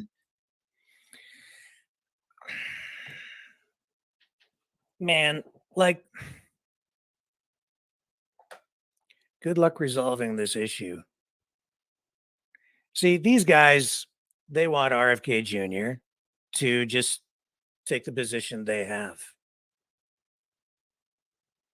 But RFK Jr. is, like I said, between a rock and a hard place. And the reality is, these two guys, they've got a bias. They see it a particular way, and I get it.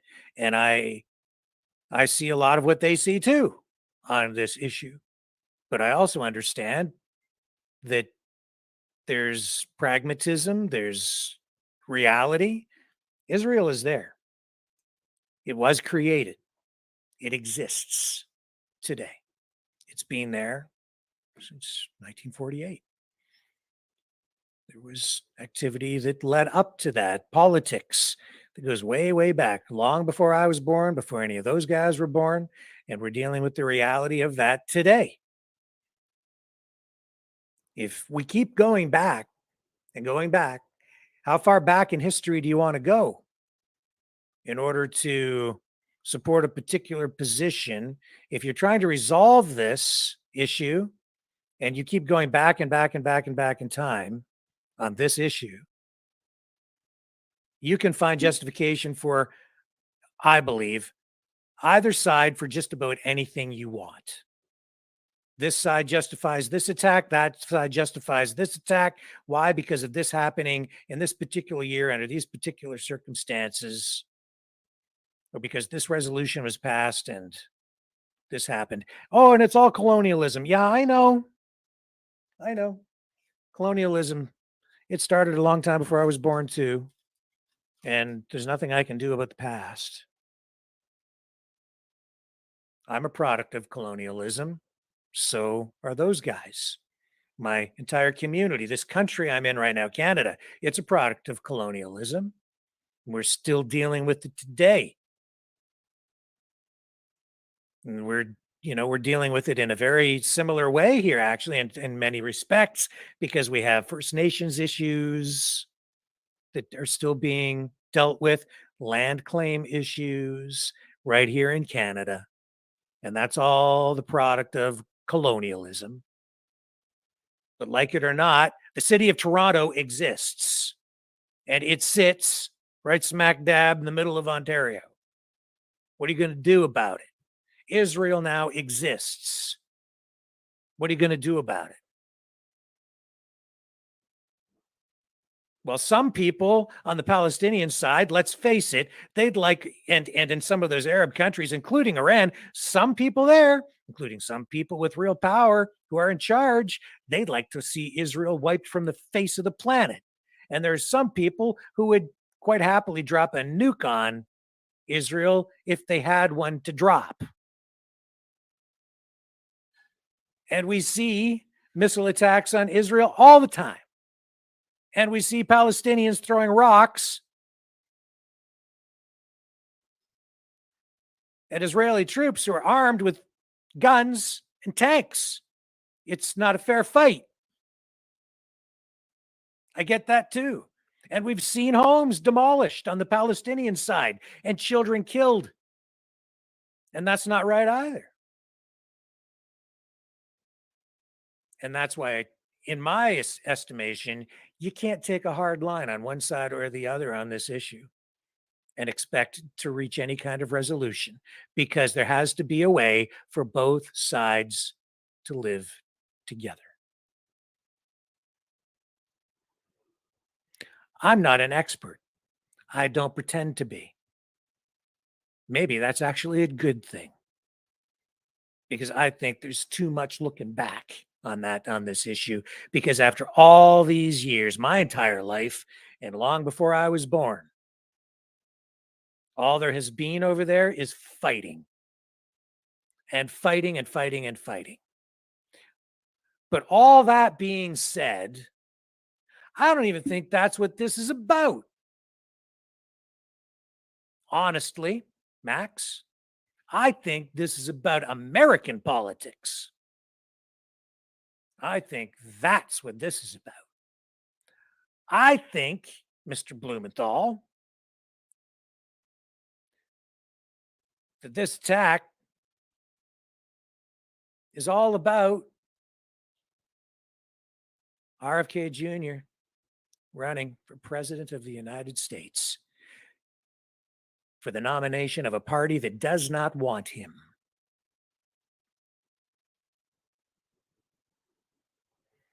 And I don't think they care how they take him out. I mean, I think that they care on this level. I think they'd prefer to take him out this way.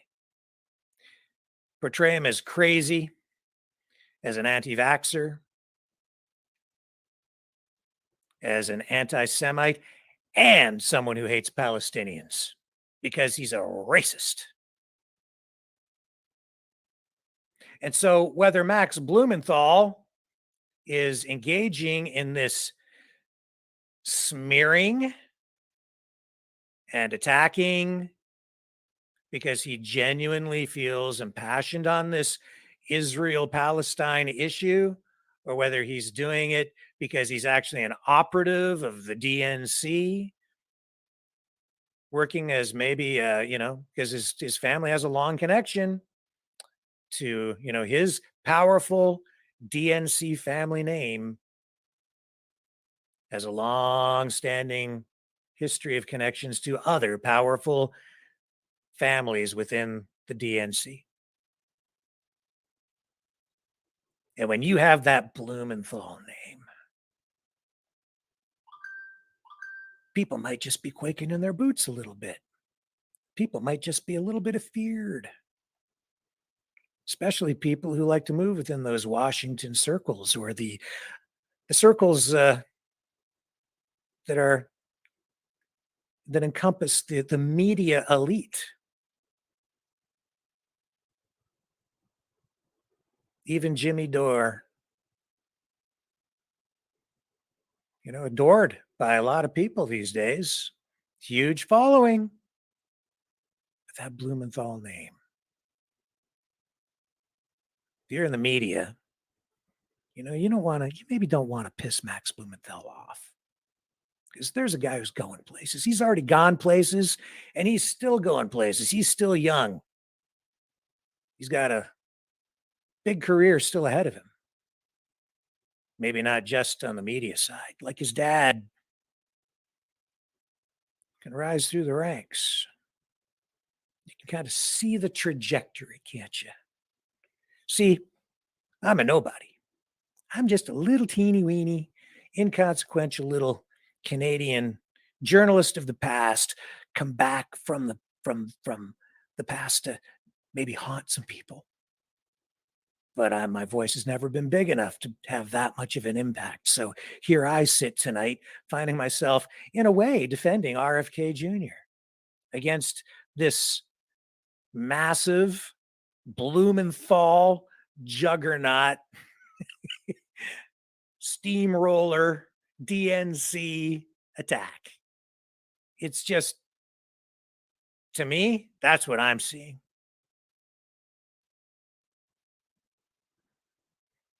Palestine, Israel, got to get them to take a position on this and stir the pot. I see it generating a lot of views for you on your channel.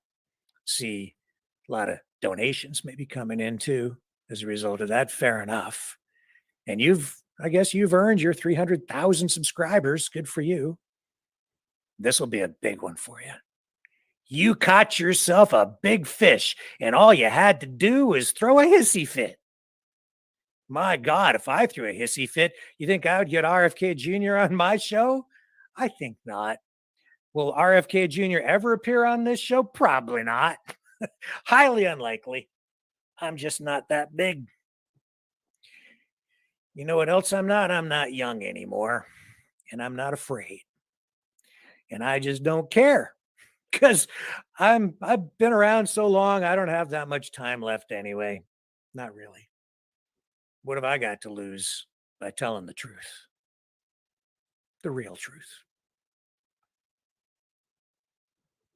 And I'm not an American. I don't hang out in Washington circles, and I just don't give a damn. Other than to say this, I do care who becomes president of the United States because it affects the entire world, and it will have a direct impact on the lives of all the people in my country. And I love the USA as well. I've spent a lot of time in the United States, and I love America. I love the people that I've met there. I love America. I love everything that it's supposed to stand for. These days, I'm not so sure that it does, especially under the Biden administration. But that's the thing, Max. Whether you realize it or not, you're doing the work of the DNC for them. You're doing the work for Biden. Why? I mean, what about all the other candidates? Are you even talking about them and their positions on this issue? Haven't heard a peep. Maybe I'm wrong. Maybe I've just missed it, but I'm not hearing you talk about any of the other candidates. Trump,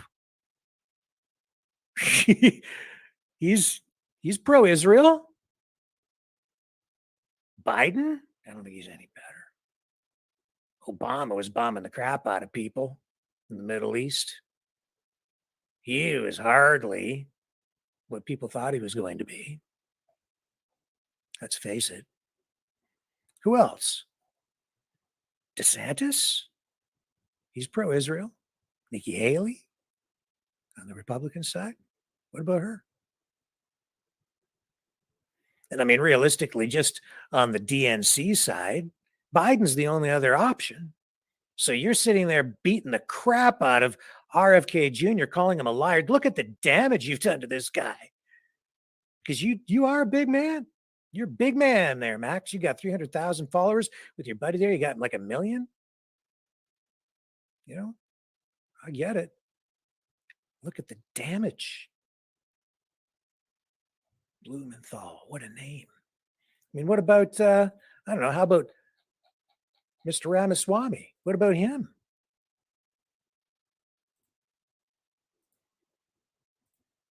Would he be, would it be any better if, I don't think so. I've got an article here that I found. Here we go. How about that guy? Ramaswamy, I want to go even further than Trump on the Abraham Accords. Here's the headline.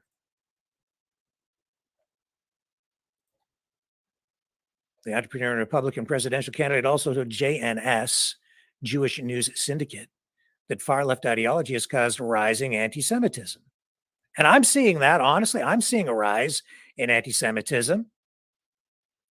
I'll tell you this, it's not because of RFK Jr., the way W. Wasserman Schultz portrays it. Maybe it's because of some of your reporting, Max. I don't know. Because you're certainly not pro-Jewish, pro-Israel. I don't know that you're anti-Jewish, but you're certainly not pro-Israel, that's for sure. And you're certainly pro-Palestinian. That much is obvious. But here's this presidential candidate.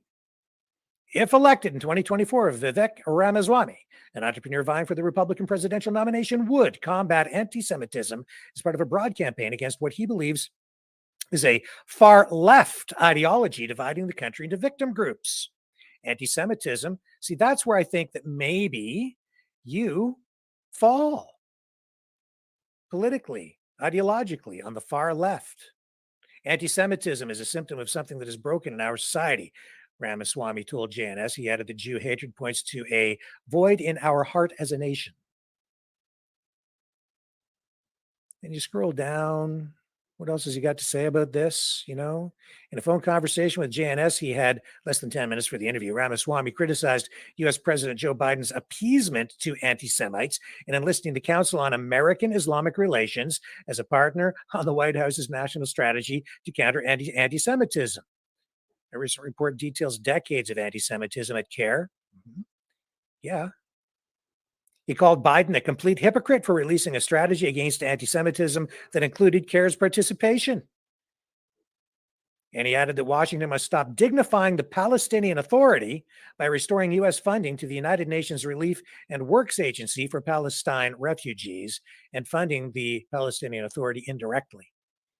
And, you know, you sat there and said, but why would they fund the Palestinian Authority if they were truly targeting and paying for the killing of Jewish people? You know what I've seen all through decades now?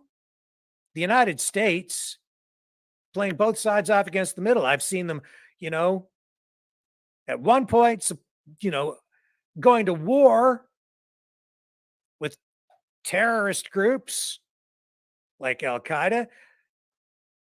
And before that, creating a terrorist group, then going to war and arming them, or going to war with them, and then arming them later and putting them to work as almost like a mercenary force. So the United States will, depending on the administration and what the lettered agencies are up to, the deep state, if you want to call it that, they'll play all sides. They'll even create the problem, then manipulate it and control it and blame it on a foreign government, or just call it extremism and terrorism, when in fact it's actually the U.S. government that created the problem. But that's not the people, and that's why I love the United States, is because of the people there. But these lettered agencies, the CIA, certain governments, I've seen them controlling both sides. So, yeah, of course they could be. Of course, they could be funding the Palestinian Authority at the same time as having them kill Jews, and then at the same time supporting Israel by dumping billions of dollars into their defense budget to prop them up. And you know who benefits as a result of all of that? The military-industrial complex. People get rich off that stuff, Max. Could be that they're playing both sides. And so while you may very well be sincere in everything that you're saying, I think you're seeing things honestly from just one perspective these days, at least from everything I've witnessed over the last week and a half, 2 weeks, a couple of weeks. Because you've got a pretty entrenched position on this, respectfully. And I've taken some liberty here and I've maybe poked a little bit of fun at you. But, you know, the reality is, you know, I do respect you. I respect your work. I respect what you have to say. I think you are very well versed on this subject. You've been there, you've seen things from your perspective on the ground. But the reality of the situation is Israel does exist. It may not have been created in a just fashion, and the Palestinian people have suffered as a result.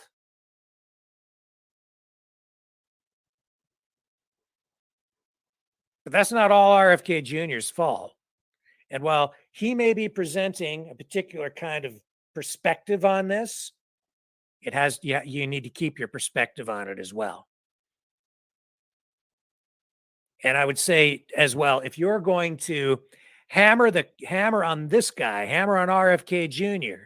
the way that you have, then I'm kind of wondering and expecting, honestly, that you do the same damn thing for the other presidential hopefuls, at least the other ones who are in real contention, because you've inflicted a whole lot of damage on one candidate who holds views that are honestly probably not that far off from where the other candidates all stand as well. Just doesn't seem fair, which is why I'm sitting here tonight talking about this, because it just doesn't have any damn balance. And maybe things will come out in the wash when you finally get your big interview with RFK Jr. And more power to you. Got your interview. Score. But what about the other guys? Even it up, man. That's real journalism. Hold them accountable. Ask the damn questions. You go ahead. You should. That's fine. Hopefully you don't just sit there and call him a big fat liar again. Hopefully you do something constructive with it, something that will help the process, help the people. That's what journalism's about. And it's damn important that you do your job properly. Not just sit there and call somebody a liar. It's not a good look for you. Certainly not award worthy, not in my view. Then again, it's just that kind of thing that might get you an award from the mainstream media these days. Been there, didn't do that.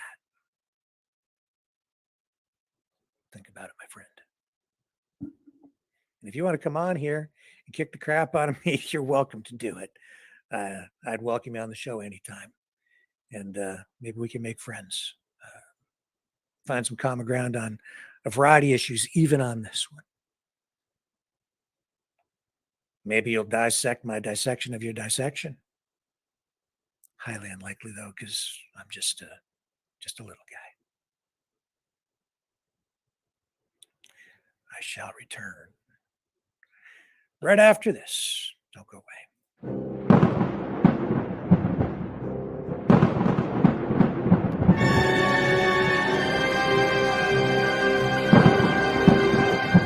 Fear not the storm, for truth is on our side. Maverick News. The world is watching.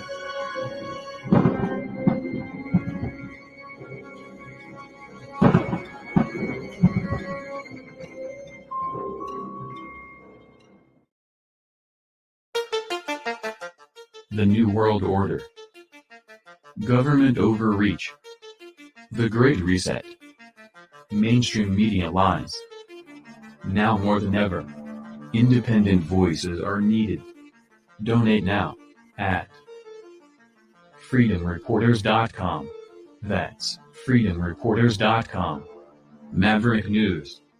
The antivirus program for your mind.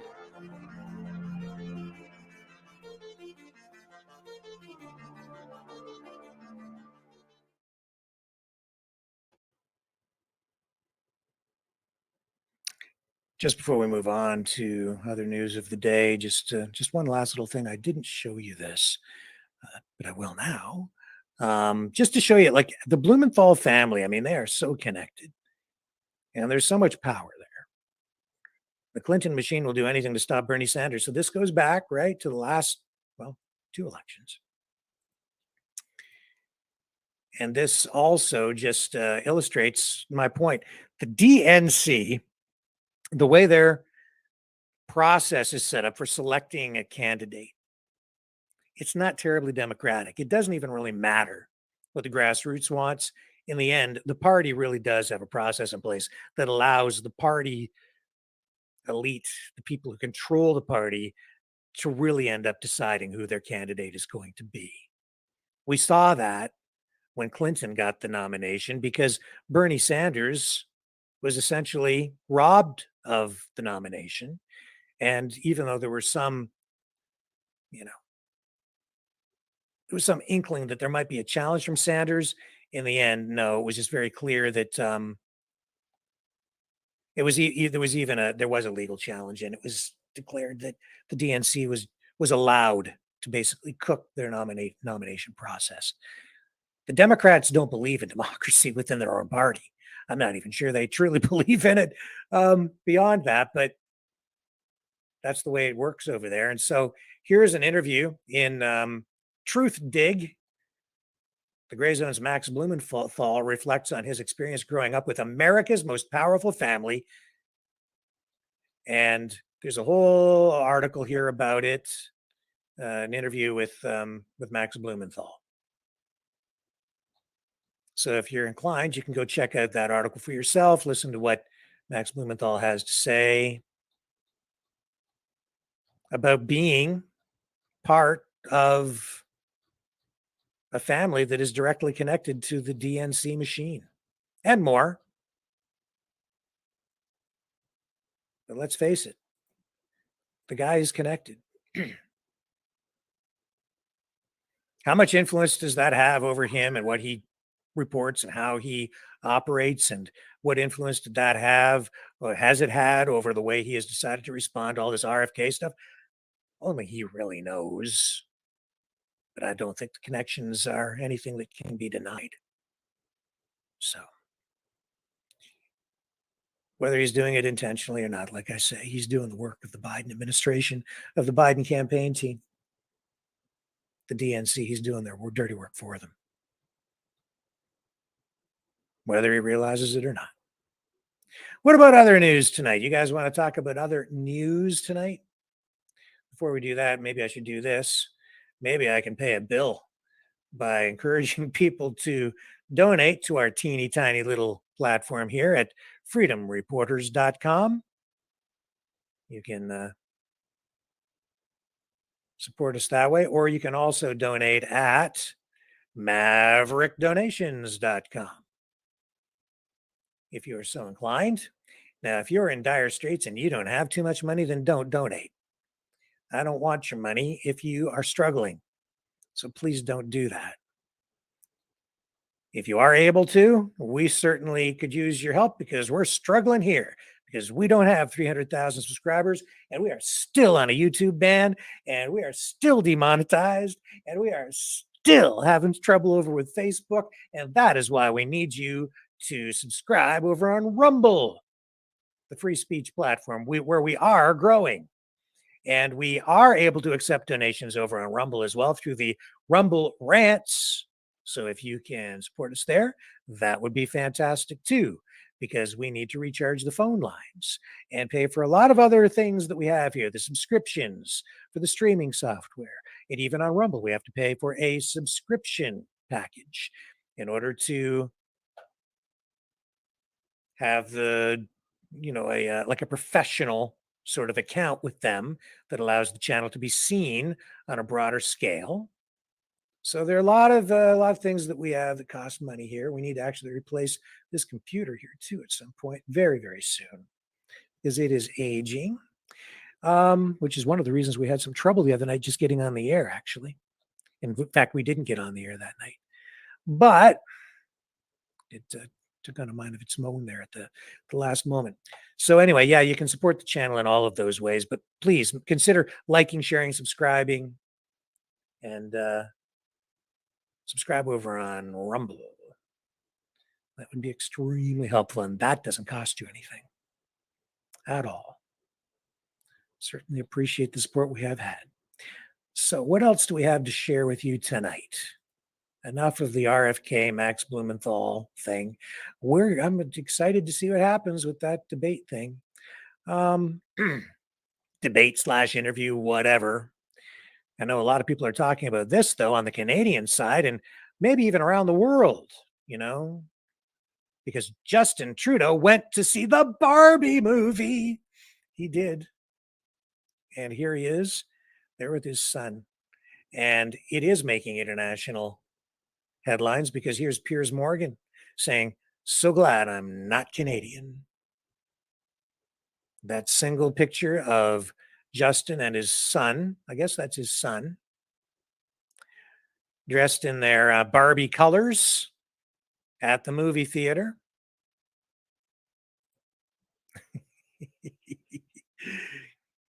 This comes just days after JT announced that he is splitting up with his wife.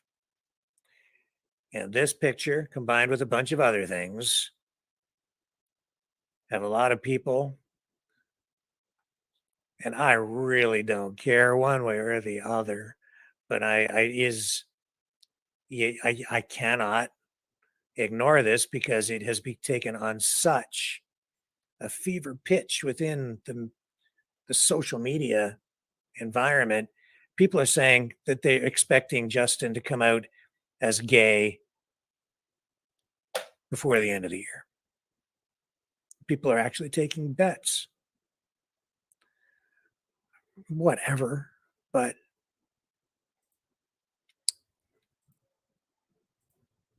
then you've got that.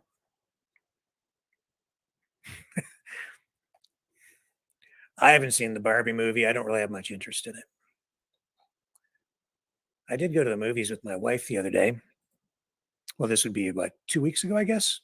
That's when we went to see the Mission Impossible movie, which is not a new release, but we saw it. And, the Barbie movie was on. I was like, "You want to see the Barbie movie?" And she's like, "No, don't want to." It just, to me, it looks like it's really bad. I don't understand the mania. And I barely understand the shift culturally that now makes Barbie politically correct again, because for so many years, Barbie was politically incorrect. She had the wrong body proportions. She set a bad example for young girls because her body image was unattainable. We've talked about that before, but it looks like Justin Trudeau was able to hit the Barbie standard with his son as they went to go see the flick. I don't have any clothes that color. I did own a pink shirt once, 2 pink shirts that were purchased for me, and I never wore them. I did. I think I might have worn them once or twice, but that was in the 80s, and it's just not my thing. I don't feel comfortable wearing pink. Never have. It's just, I don't know. I guess I'm just culturally conditioned in old school way, so I just can't wear the pink. I don't like it's just some other colors I don't like too. Now, it's not to say that I haven't worn some pretty loud shirts on the air here. I have. They look like, as Pure Knight has pointed out from time to time, it looks like I cut up the drapes or the curtains to make my shirt. Check out this story. Mainstream media, CTV. A new COVID-19 variant has emerged. Here's what we know about EG.5 so far. Is that how they pronounce it? Whatever. So they say a new COVID-19 variant has emerged, serving as a reminder that the coronavirus continues to mutate and spread around the world, disproportionately affecting vulnerable populations. Dooms, doom, and gloom. In the lead right there, What a politically correct lead suitable for 2023. First, they scare you with the COVID-19 variant story and say that it's mutating to add a little bit more fear, and then talk about it spreading all around the entire world. And then, of course, you have to add in that it is disproportionately affecting vulnerable populations. That's right. This is not an equal opportunity virus. This virus, it's smart. It knows which demographic to hit. Apparently. Based on what? Ethnicity, skin color? I don't know. The variant is called EG.5 or EG5 and is a descendant of Omicron. Omicron. The World Health Organization, WHO, added EG5 to its list of currently circulating variants that are under monitoring on July 19th. To date, cases associated with the new variant have been reported in the United Kingdom, United States, and elsewhere. So here it is. How serious is this one? I don't know. Let's read down a little further, shall we? And I'm not saying it's not real. Don't ban us on YouTube, Facebook, please. I'm not saying it's not real, and I'm not saying it's not serious. I don't know. Let me find out. As the past few years have shown, COVID-19 has a disproportionate impact on certain groups. It says here, like we've seen in the Omicron era and even before the Omicron era, COVID will disproportionately impact certain cohorts. I know, you've just told us that 3 times. So sadly, we're going to see probably a corresponding rise in hospitalizations, especially among people who are more susceptible to severe illness. Those are older people and people with underlying medical. I know that's the way it works. So what they're saying is it, for whatever reason, hits people probably like in minority groups more than others. Why? I don't know. Ask them. They're the ones who are saying it. They're probably referring to socioeconomic conditions. And that's probably very true. But I'd say that that's economic because certain people don't have access to as maybe food that is good. So maybe they're not as resilient, with better immune systems and things like that. If they're living, if they're poor and they can't afford to buy better food or avail themselves of better health care. EG5 has been referred to as Eris by some, but the WHO revised its COVID-19 naming system earlier this year, deciding to assign nicknames or Greek alphabet labels only for variants of concern, such as Delta and Omicron, and no longer for variants of interest or under monitoring. So the COVID-19 thing, it's not over.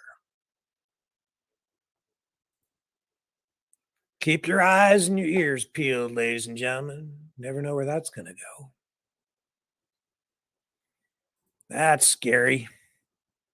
I'm less scared of the virus, though, than I am of a potential government response. Yeah. Very afraid of the government response. Ron DeSantis has changed his position, or at least he's actually clarified his position on whether Donald Trump won or lost the last election. He says now, yes, Donald Trump did lose the last election. That is his position as of this day, August the 7th, 2023. DeSantis said he has said definitively now that rival Donald Trump lost the 2020 election.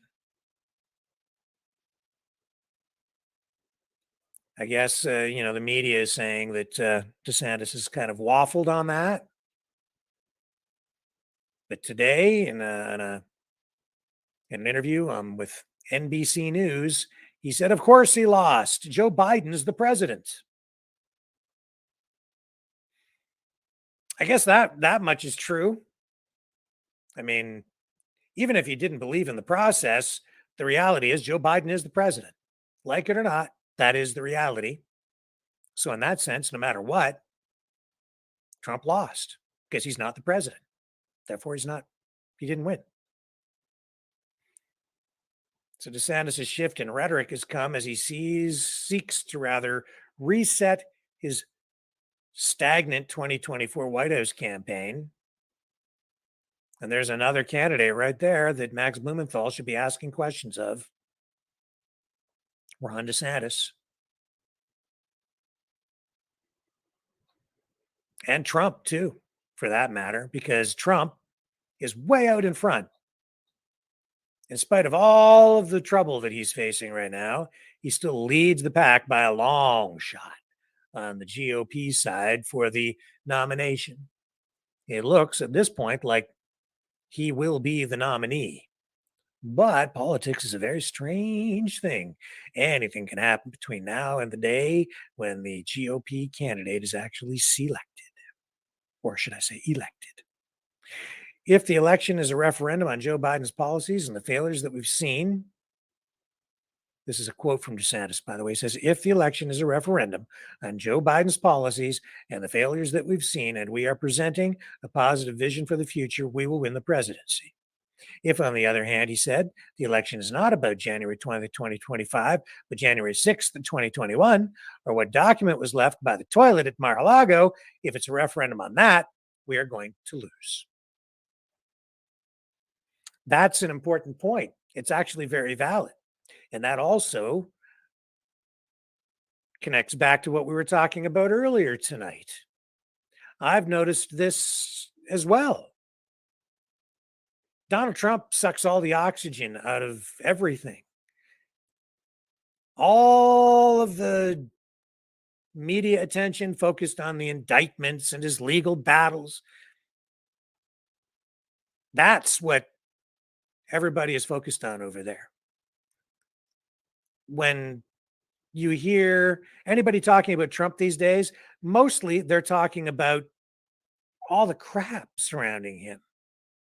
They're not really talking about the issues. You know, what it was that propelled him to the White House to begin with were issues like the wall, the economy, right? Peace. Now what are we talking about? The last election, whether, there was integrity there. We're talking about his legal battles, whether they're justified. And all these other issues. I mean, he does talk about things in his speeches, but that's not what's top of mind for people anymore. People aren't really talking about the real issues. Some of the other candidates are trying to talk about the real issues. I think even RFK is trying to talk about real issues, but over there too, they're trying to make it about him, his political opponents, right? Get their minds off the economy, get people's minds off the real issues. And if it's not that, I guess we're talking about UFOs these days.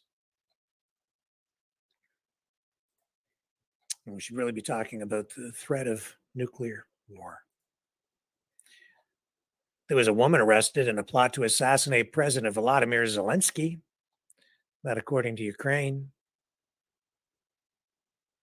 So this woman who is from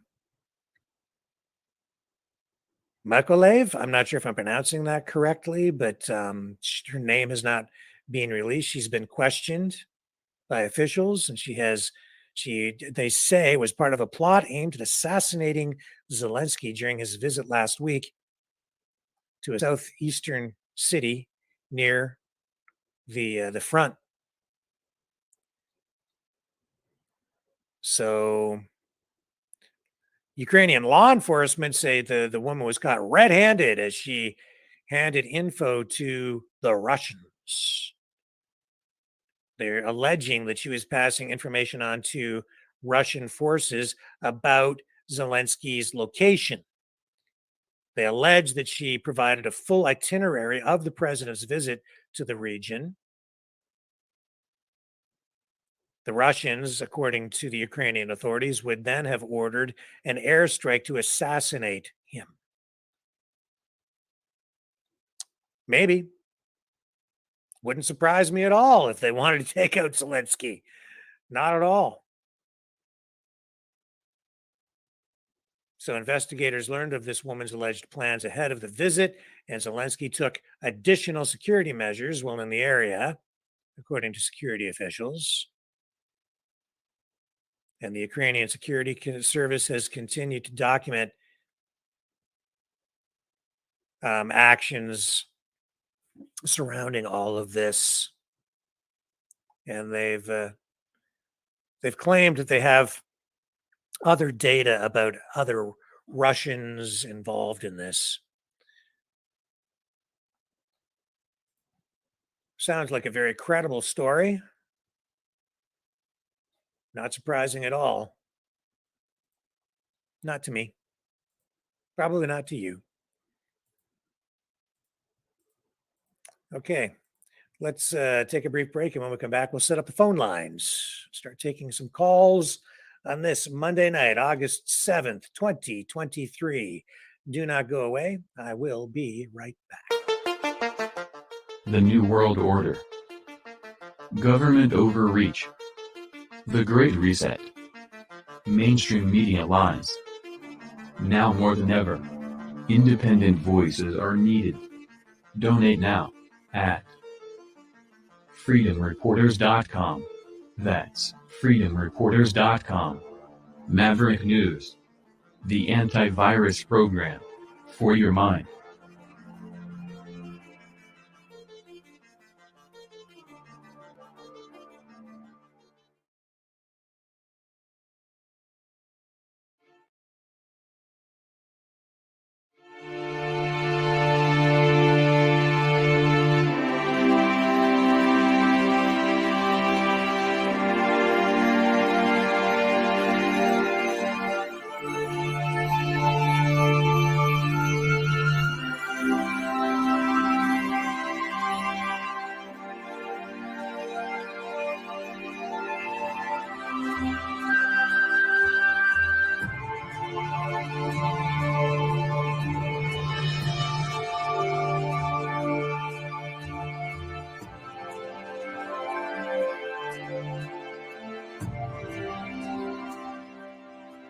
Maverick News. The world is watching.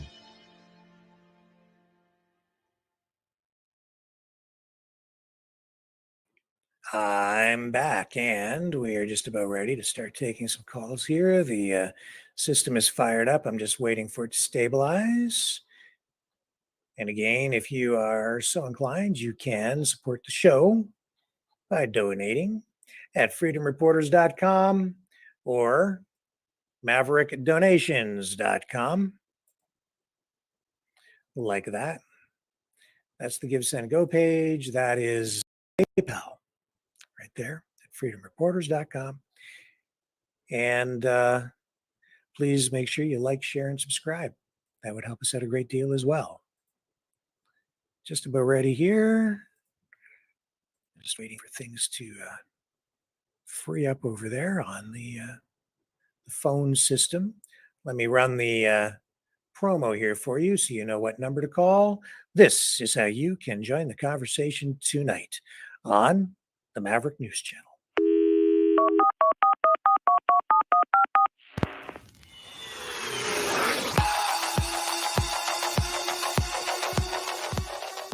Join the conversation. Call 1-833-975-3733. That's 1-833-975. Free.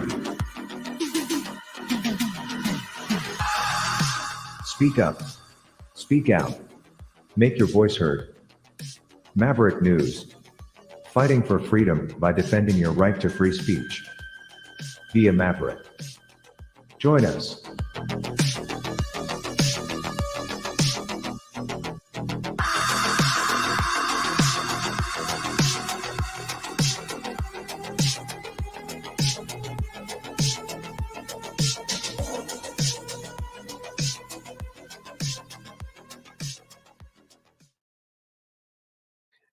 Okay, we're ready to start taking some phone calls here in just a moment. And yes, you can join the conversation at 1-833-975-3733, 1-833-975-FREE. 1-833-975-3733 to join the conversation. Now, I'm hoping that we're actually broadcasting to somebody out there tonight because we've had so many technical problems that I never am sure anymore. But it looks like we do have, especially a fairly substantial audience online on Rumble. So we're doing okay over there. Not sure about our Facebook pages where we are finally able to broadcast again, but I know we are now blocked in Canada. So if you are trying to watch us in Canada on Facebook, good luck. Ain't going to happen. We've blocked all of our news content over there. So we'll see if we get any calls at all tonight. Just not sure. Let me just find out what else is going on here on the news side of things.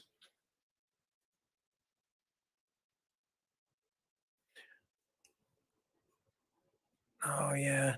More Trump stuff and legal battles. I guess he launched a counter lawsuit against that Jean Carroll, who was involved in that lawsuit against him. And things didn't quite work out there, so they've thrown that one out. That's not going to work for him. And Trump's lawyers are working as well right now to narrow the focus and the limit on what he can say publicly in that election case, this indictment, right? They impose some pretty severe restrictions on him. And I know it could even make it difficult for him to speak to people who are directly involved in his campaign because they are potential witnesses. So we're not sure how that's all going to play out. His lawyers seeking, I think, some clarification and maybe some leniency here, especially considering that he is going to be running for president again. So I don't know. So it goes. So you can call in at 1-833-975-3733 to join the conversation tonight.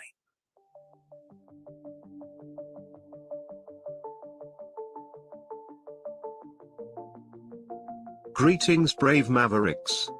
Our quest for truth continues. We go beyond fake news.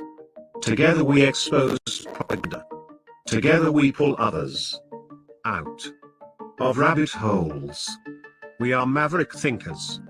We are all unique individuals, defenders of individual rights and freedoms, credible, trusted, grounded in reality. Maverick News, Maverick News. Defending free speech, free speech. Donate at freedomreporters.com. Do it now. Tomorrow may be too late.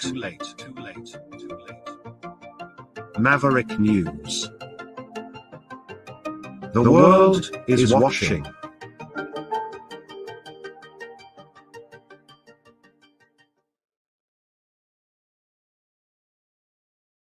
All right, let's take our first call of the night. And I believe it is Isabel.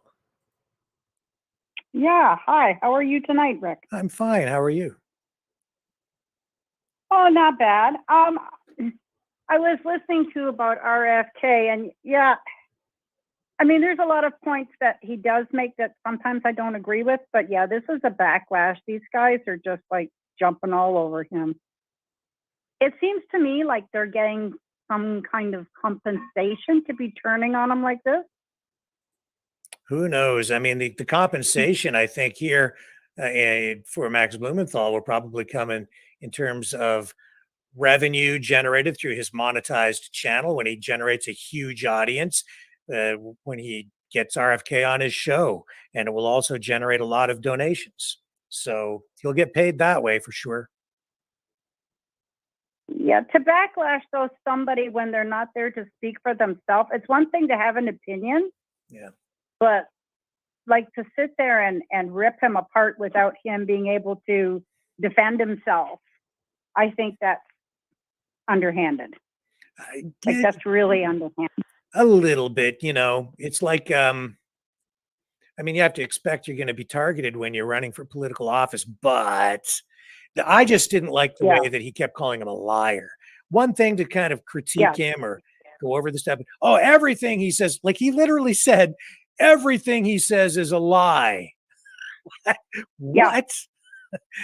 That was a bit extreme. They'd listen to a little bit of his speech and then they'd be, bang, oh, he's lying. And then they give him a few more seconds. Oh, he's lying. I'm like, oh my God. Yeah. Like, he could be in error. Everything. He might be misguided, misinformed. Yeah. Maybe he's got a different opinion, but he's lying. It was that was the word they kept using over and over again. To me, when I hear things like that, that sounds like propaganda. Yeah. Yeah. It's like that misinformation and disinformation that came out of the woodwork for the last 3 years. Right. And this is the same thing. They're using that one word over and over, like they're pounding it in. Yeah. Like I thought, oh my God, they're not even, they weren't being fair about it to me. The other thing I seen a thing on, was it Facebook or was it Twitter? I can't remember. About, is it titium or tinium that's in the water in Ottawa? There was a minister of the government on, it might have been TikTok. He did a video and he was coming out, and he is a minister in the government.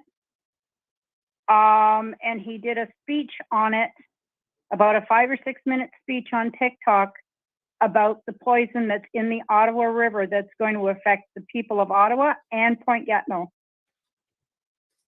And he's a government official? Yeah. And he said he had to come out and he had to talk about it.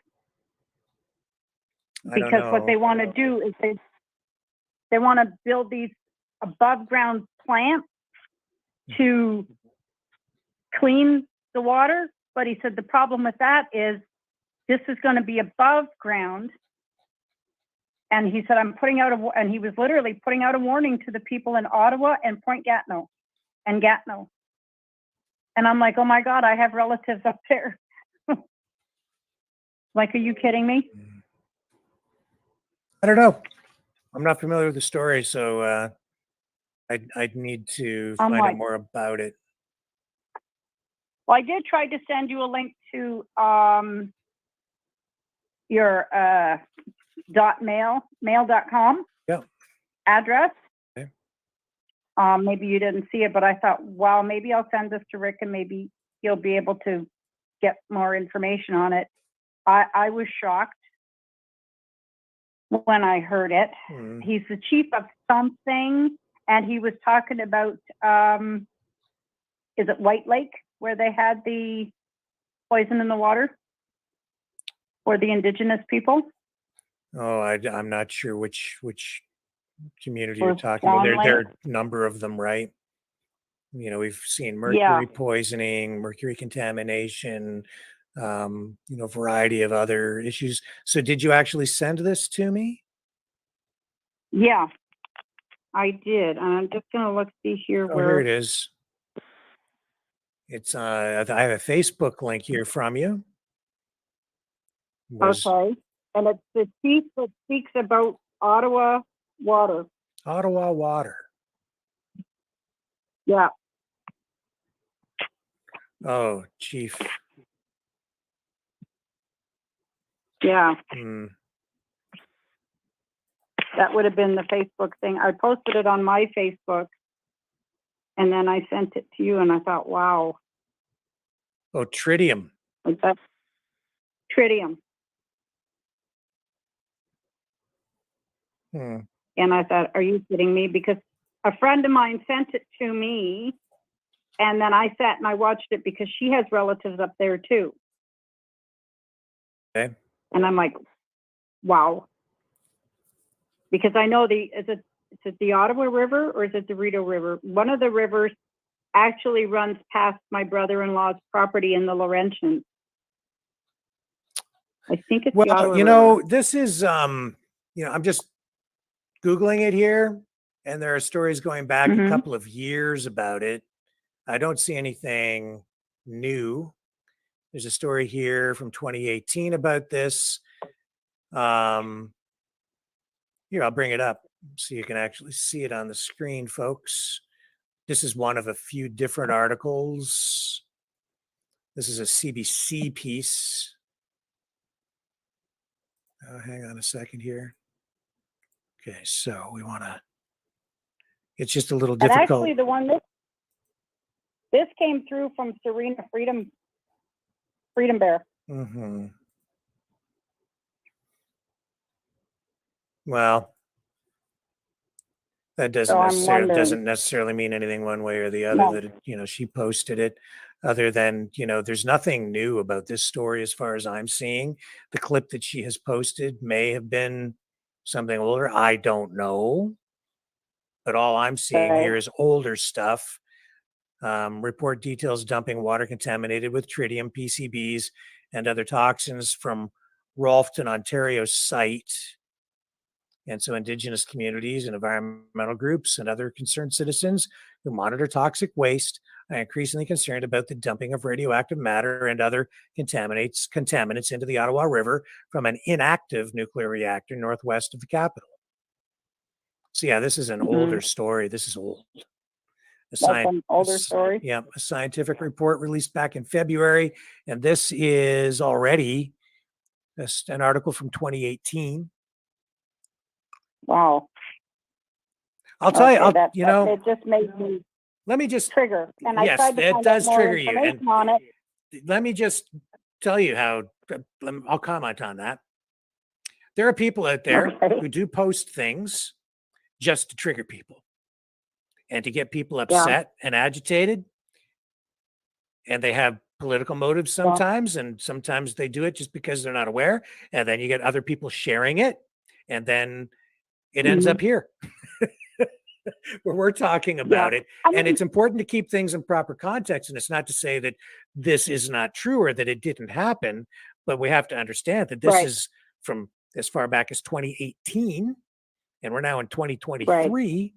But just by posting it, it gets people upset. And so that clip, I would say, might be from even as far back as that, and somebody has taken it and reposted it and repurposed it.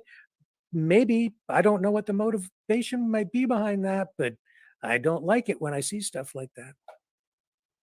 No, it makes you wonder. And I thought, I'm going to check it out. And I tried to find information, but my great service provider takes forever to do anything lately. And if you complain to them, well, we're working on it. Yeah, okay, whatever. And that's not to say that maybe there is something new and I'm just not seeing it here. I'm not finding it. I don't see anything new here with regard to this. And some of this stuff even goes back as far as 2015. I don't know how this might have been resolved. It probably hasn't been.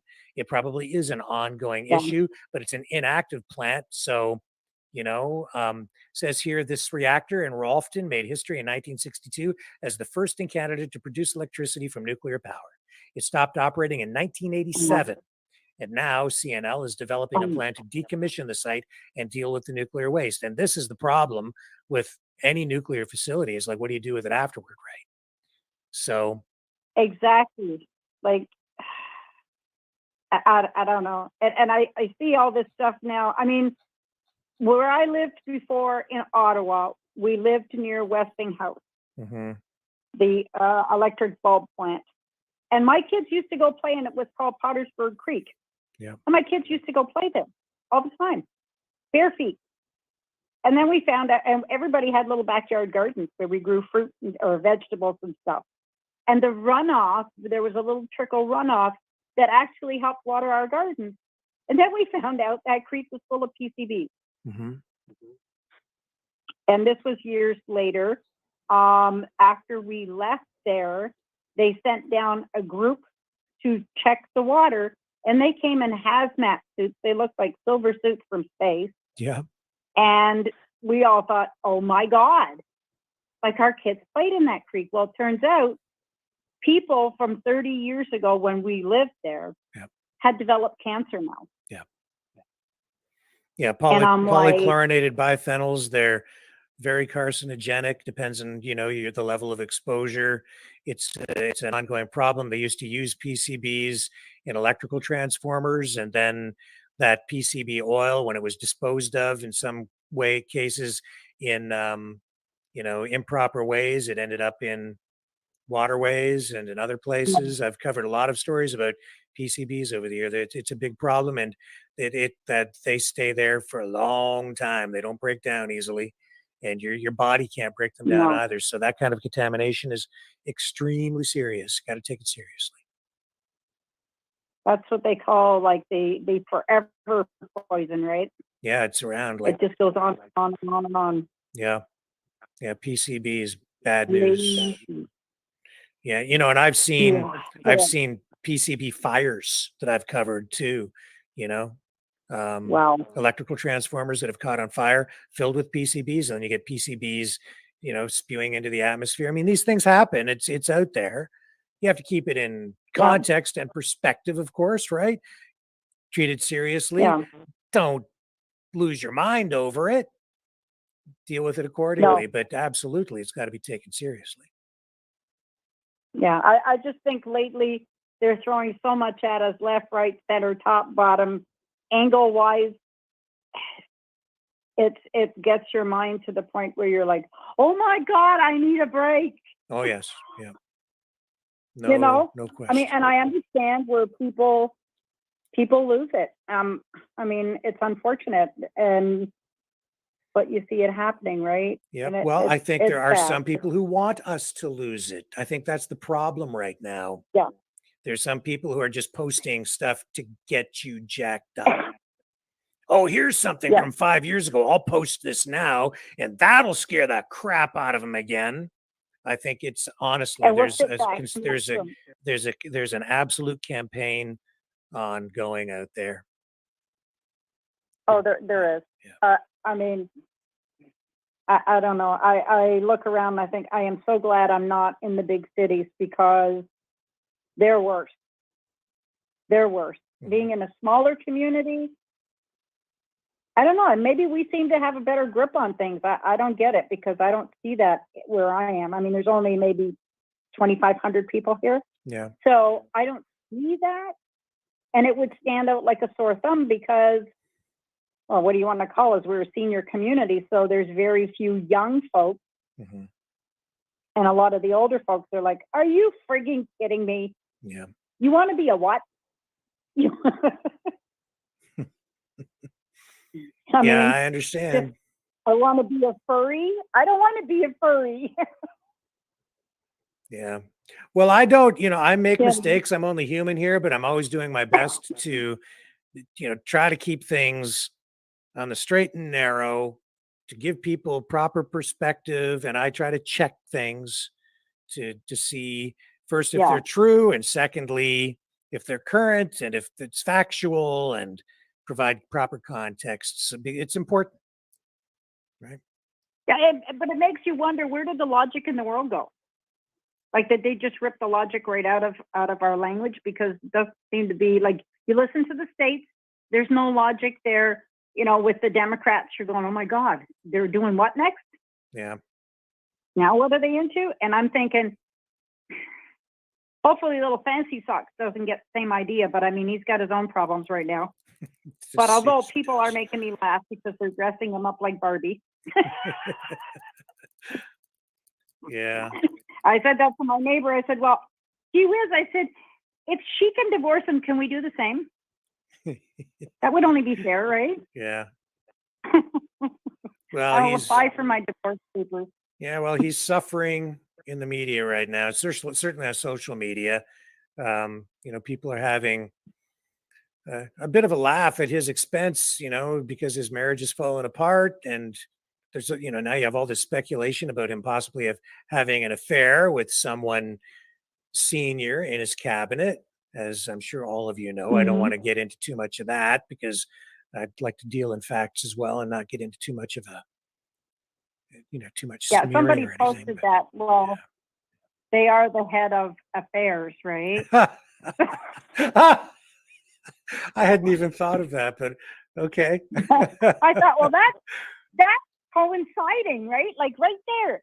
That is affairs. Must There. know a lot about affairs. Yeah. There we go. I don't know. And I won't hold you up. You keep us grounded. There's no doubt about it.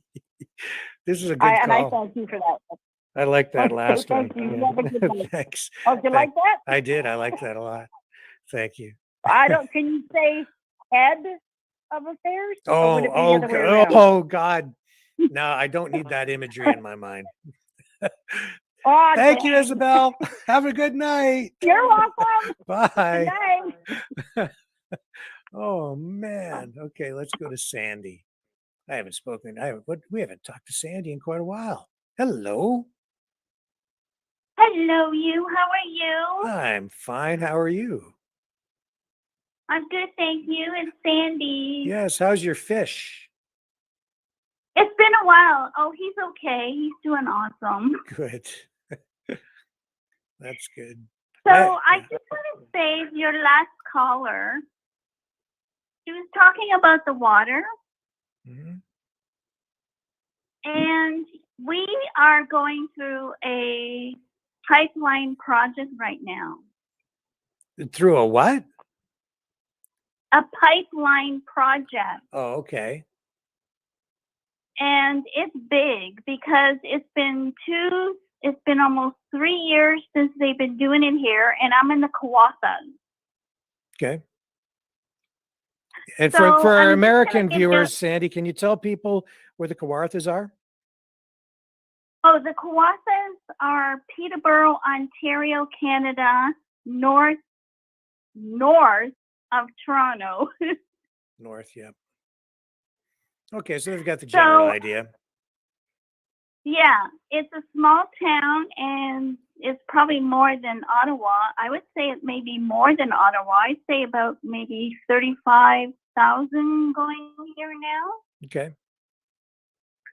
And I live across the street from the GE plant. Okay. General Electric, yeah. You know the General Electric?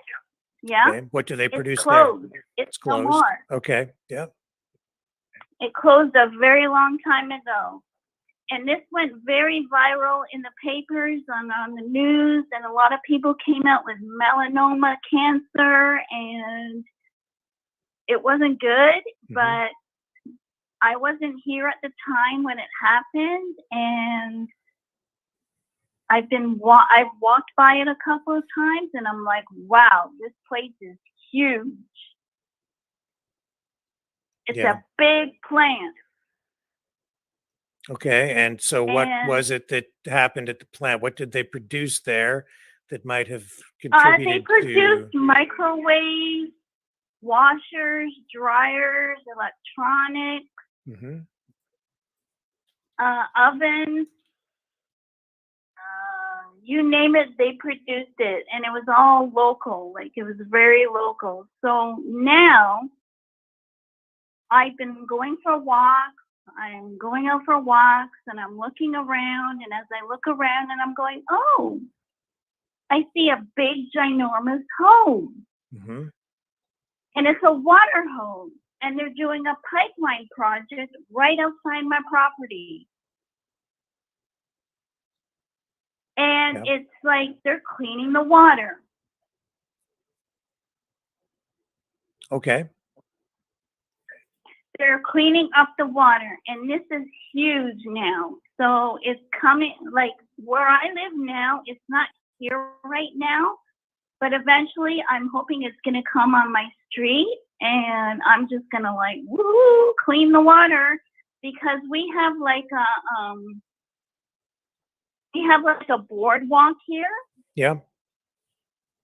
And you can walk along the boardwalk, and we have a bandstand here, and you can watch bands, and they bring concerts here. They bring everybody here. We had Honeymoon Suite here the other night.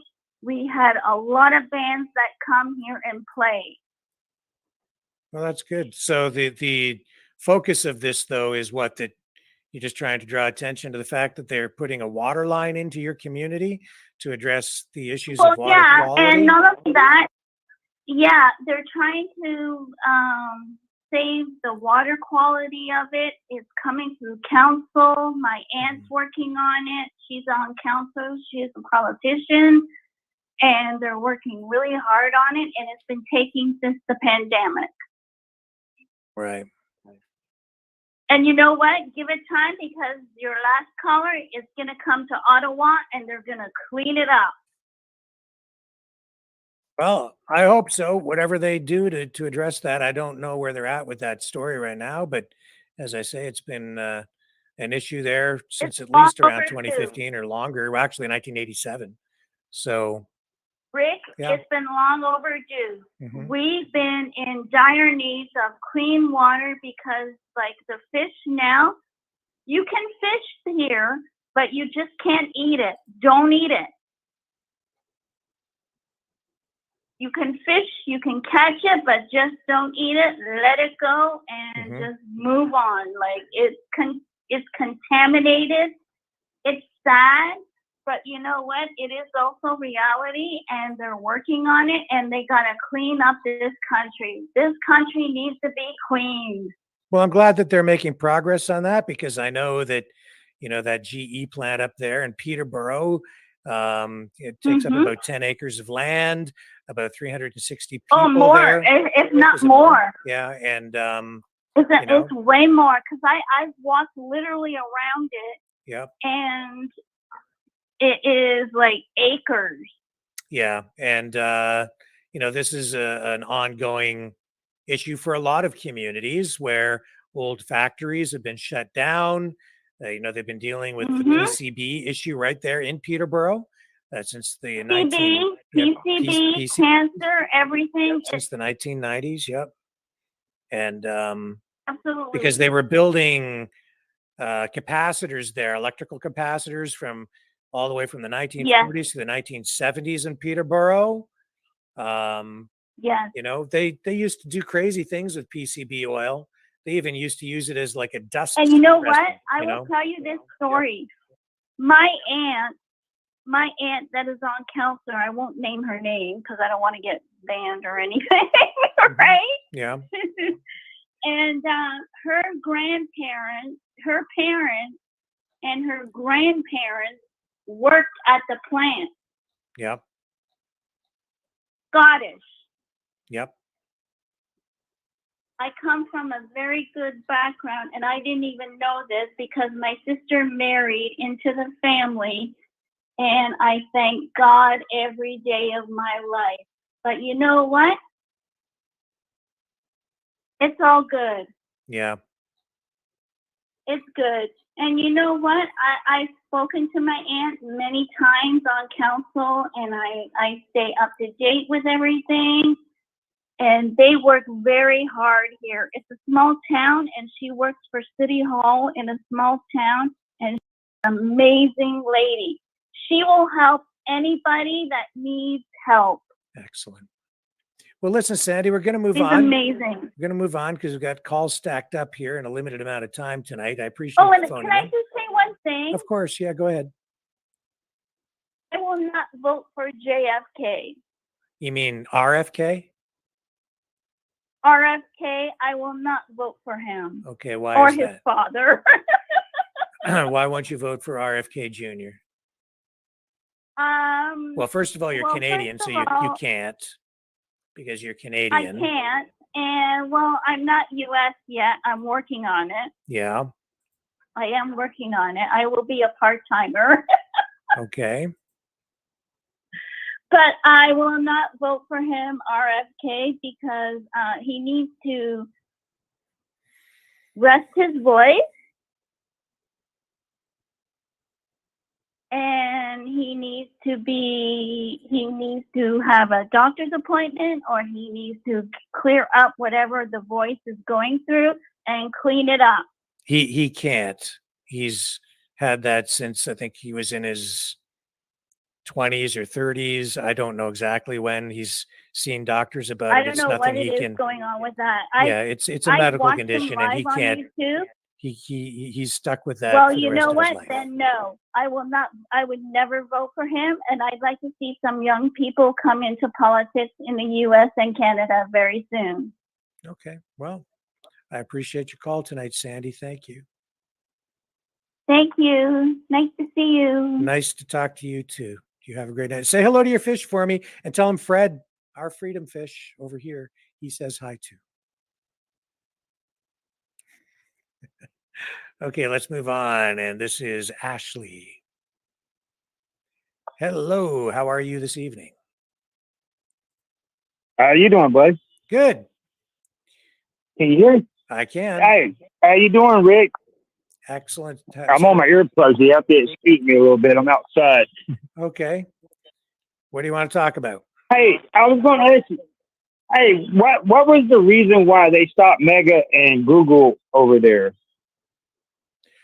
Well, like on Facebook.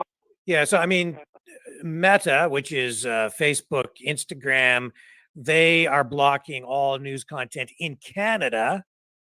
I can still post, but you can only see it outside of Canada. And that's because of Bill C-18, which is designed to make social media platforms pay fees to news producers or news companies, in particular, mainstream legacy news media. And Meta said, we're not paying for it. So we'll just take all news content right off the platform. And we've been swept up in that. And we were one of the first out of the gate to get the boot off social media, off Meta in Canada. So we can still post, but Canadians are having a very difficult time seeing the content now from us. Outside of Canada, you can still see it. There are other issues with censorship ongoing here, of course. There's Bill C-11 as well, which was also designed to boost mainstream legacy media, news media in the search engine algorithms, put them on top, and then take independents like us and push us down into places where you just can't find us. So that's another form of so you can't get yourself out there. They're making it more and more difficult every single day. You combine that with the fact that we're still on a YouTube ban on our main channel right now, and will be for probably another 4 or 5 days. And also, we restricted access to our Facebook pages just out of a censorship thing, again, for the past 6 weeks or so. Are y'all having like trouble like America's having? Or I mean, so y'all don't post it out on Mega, you know what I mean, like on Facebook or anything? The reason why they took it off, or they're just taking it just to take the low man out of the box?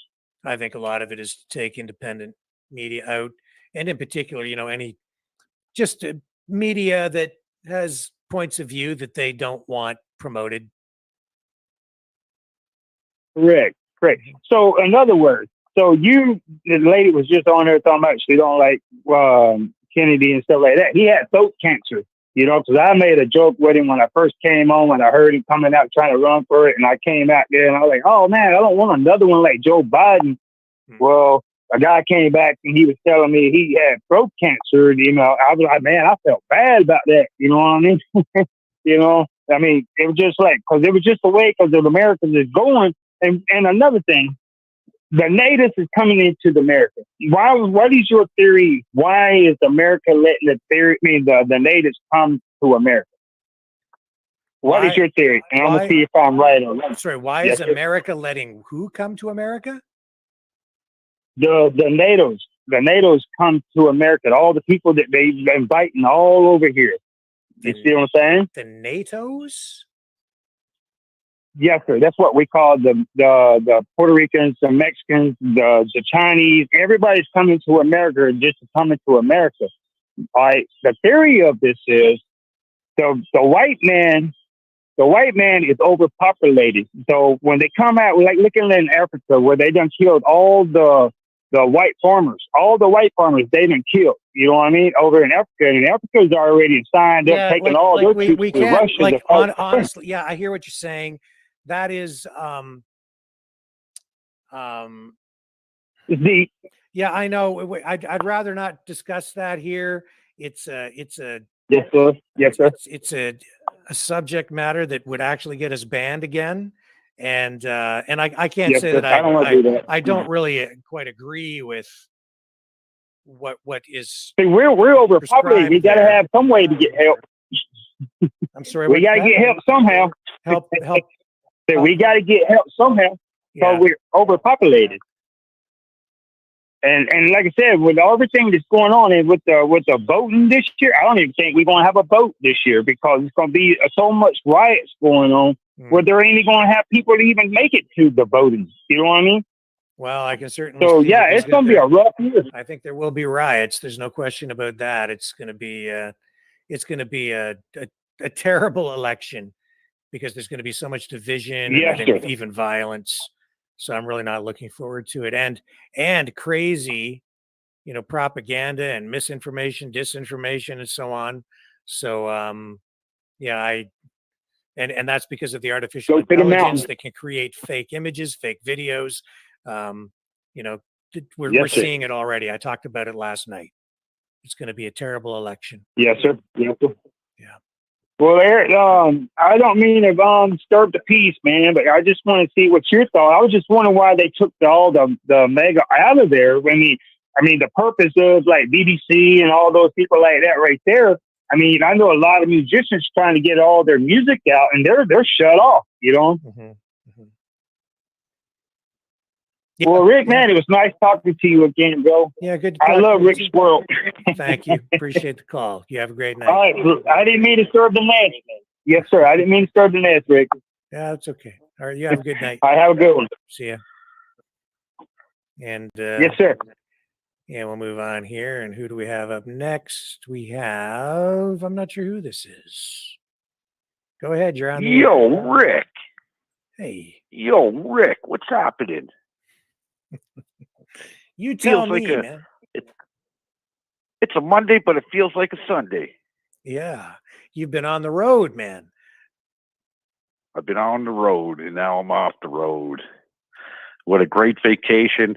I've caught a little bit of your show along the way, Mr. Rick, and I like what you had on yesterday about the Eritrean festival in Toronto where there's some violence that erupted. Yeah. Right. That's great immigration here by the Canadian government, the Eritreans. Okay. And I know a lot about Eritrea. Okay. It's a little country that's straddled next to Ethiopia on the, I think it's the Suez Canal. Okay. And believe me, before we made the alarms about the Ukrainian conflict, there was over 500,000 people killed between the two countries in conflict. Okay. And nobody heard a word about it. Yeah. Right. And the reason why is because I know the reason why. The color of the skin. Right. You got the Ethiopians and the Eritreans, they're black and nobody gave a shit. Okay. Over 500,000 people killed people listening out there. That's the truth. Okay. And your mainstream media wouldn't even say a peep about it. That's right. As for RFK, I don't know. I can't say much. It's U.S. politics. In my words, I'm not going to get uptight over the U.S. Political system because it means nothing to me over here in Canada. Sure. Period. So you see people getting upset. Oh, RFK or Trump or this and that. Wait a second. You're Canadian. You don't even have a say in the elections. So why are you getting upset about it, right? Well, I mean, I take note because we have a big American audience, and also because it does have a direct impact on what goes on over here, and it's going to have a serious impact on what goes on in Ukraine. And I think that's one of the main issues the world is facing right now, because I'd really like to not get incinerated in a nuclear exchange. So I highly doubt that's going to happen. I hope not. I really highly doubt that's going to happen, right? As Isabel was talking about I actually seen that video today that came up about the poisonous water. I think it was radium in the water from the Chalk River that's still moving down into the Ottawa River, right, and flowing. Okay, so is there some new development with that story? Yes, there's leakage. Okay, that's what I got from it anyways. There's leakage coming from one of the concealment areas for uranium or whatever, right, from the Chalk River project. You know about that river. Yeah, but I just when I'm Googling it here, there's nothing new coming up. It's all old stuff Yeah, from I've seen it. years ago. So I don't know. I just don't know. I seen it this morning. And the guy was giving a speech on it, right? I didn't know what to make of it. I didn't do any research to check about it, right? But I did see it, right? It came up on my feed too. But you know what? Don't drink the water. I really don't. I drink bottled water, and I don't know if that's even safe, right? But I do know one thing. I did a broil. I brought back, oh my God, I went all the way to PEI for my potatoes, Prince Edward Island, for my potatoes to do my seafood boil. And before I left, the people that I dealt with the fish, because they're always cooking the fish themselves, right? Seafood, crab legs and lobsters. So how are you cooking that? They said, we use the seawater. I went out and took 10 gallons of seawater home with me too. So I do my own fish boil, and I did it yesterday, and what was in it was spectacular. I had everything in there. I had, from the ocean. I had clams, oysters, crab legs, scallops, shrimp, lobster. It was crazy. It turned out good. Even put sausage, corn in the PEI potatoes in it, in the seawater, boiled the seawater, dropped everything in, and the taste was phenomenal. Well worth the trip. That's awesome. Here's a story from And the funny thing, APTN. This is back from June, so almost 2 months ago. Proposed Chalk River nuclear dump site violates UNDRIP, United Nations Declaration of Rights for Indigenous Peoples, says Algonquin chiefs. So that's probably what the story is about. yeah. Well, you know what? The Chalk River hasn't been safe. Okay, and everybody knows it, right? So, you know, especially the other thing. Well, you know what? Once the water's poisonous in Ottawa, which it is, I wouldn't drink the water in Ottawa. My wife wouldn't drink the water in Ottawa. It was bottled water, right? You know, you just look at the water. You could see it. If you can't see the bottom of the lake or the water, I wouldn't even consider. Even I was in towns where you could see the bottom of the rivers. It was still under boil advisory. Okay, this week, right? If you're going to drink the water, you got to boil it. Well, we drank bottled water. Thank you. Right, it's safe for showering and everything else, they say, right? But who knows, right?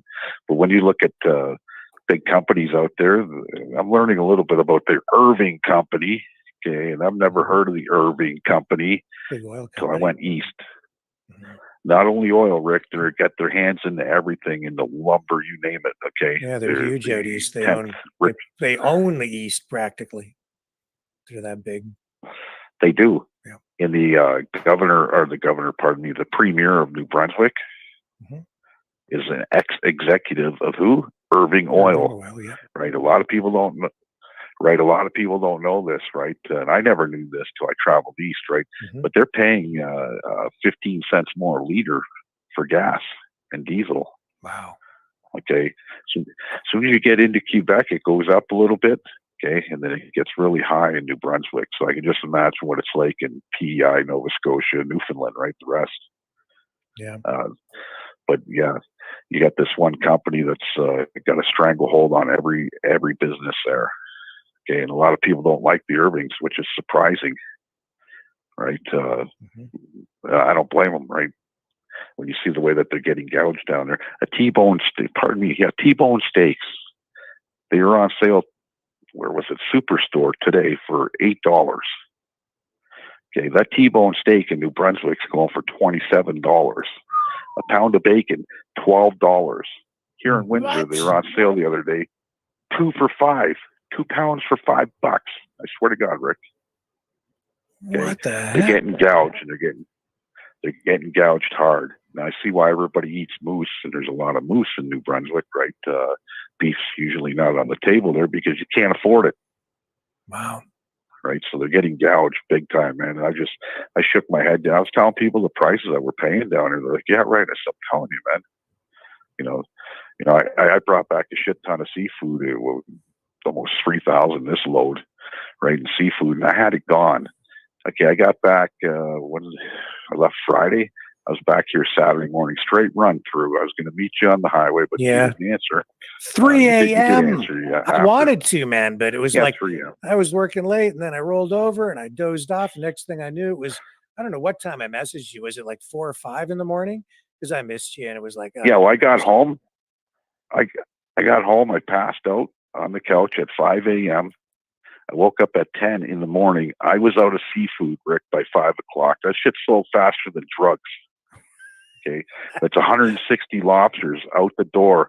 I bought 20 pounds of cod, 20 pounds of haddock, what was it? 150 pounds of crab legs. You should have seen me going off my front porch. Right? It was hilarious. My neighbors were all coming over going, you're too much. But it did cover the cost of my gas in the end, right? It was $900 in fuel there and back, right? So it covered the cost of that. But the experience was unreal, right? The people that I met were great. And if you're in the Windsor area, here's some news updates for you. I think this weekend we have the Ford Festival happening at the Chicharo Club. And that's, if you don't know who Ford is, that's the Premier of Ontario. And he's got these little festivals he calls the Ford Fest. And it's hot dogs, free hot dogs and pop, and a little carnival for the kids and everything else. So hopefully we could truck in a few busloads of the downtown homeless for some free food. That would be awesome.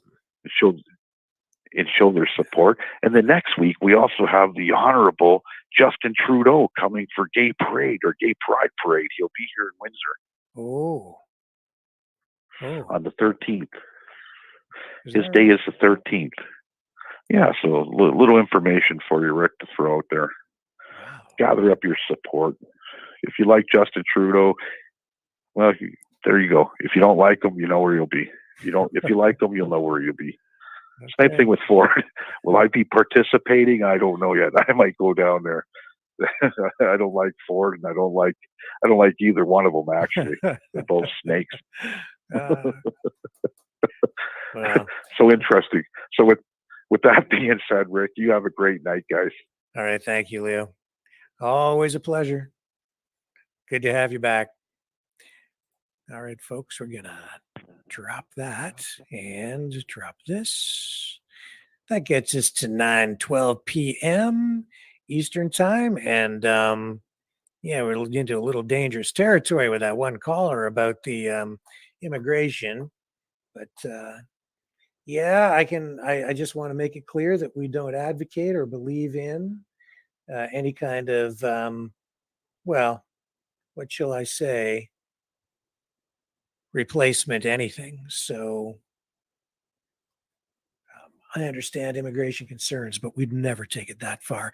So if anyone out there in YouTube, Facebook land thinks that that's where that conversation is going, that's not the case.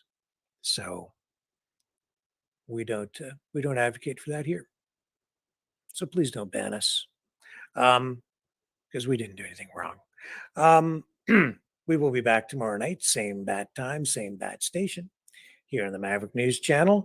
Again, if you are inclined, you can support this channel by donating at freedomreporters.com or at maverickdonations.com.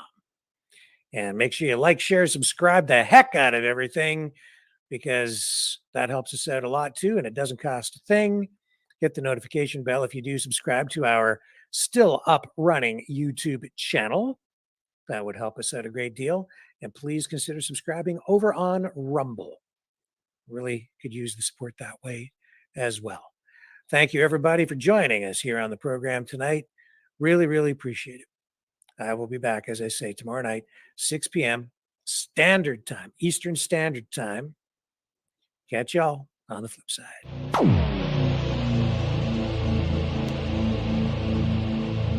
This has been a Maverick Multimedia production.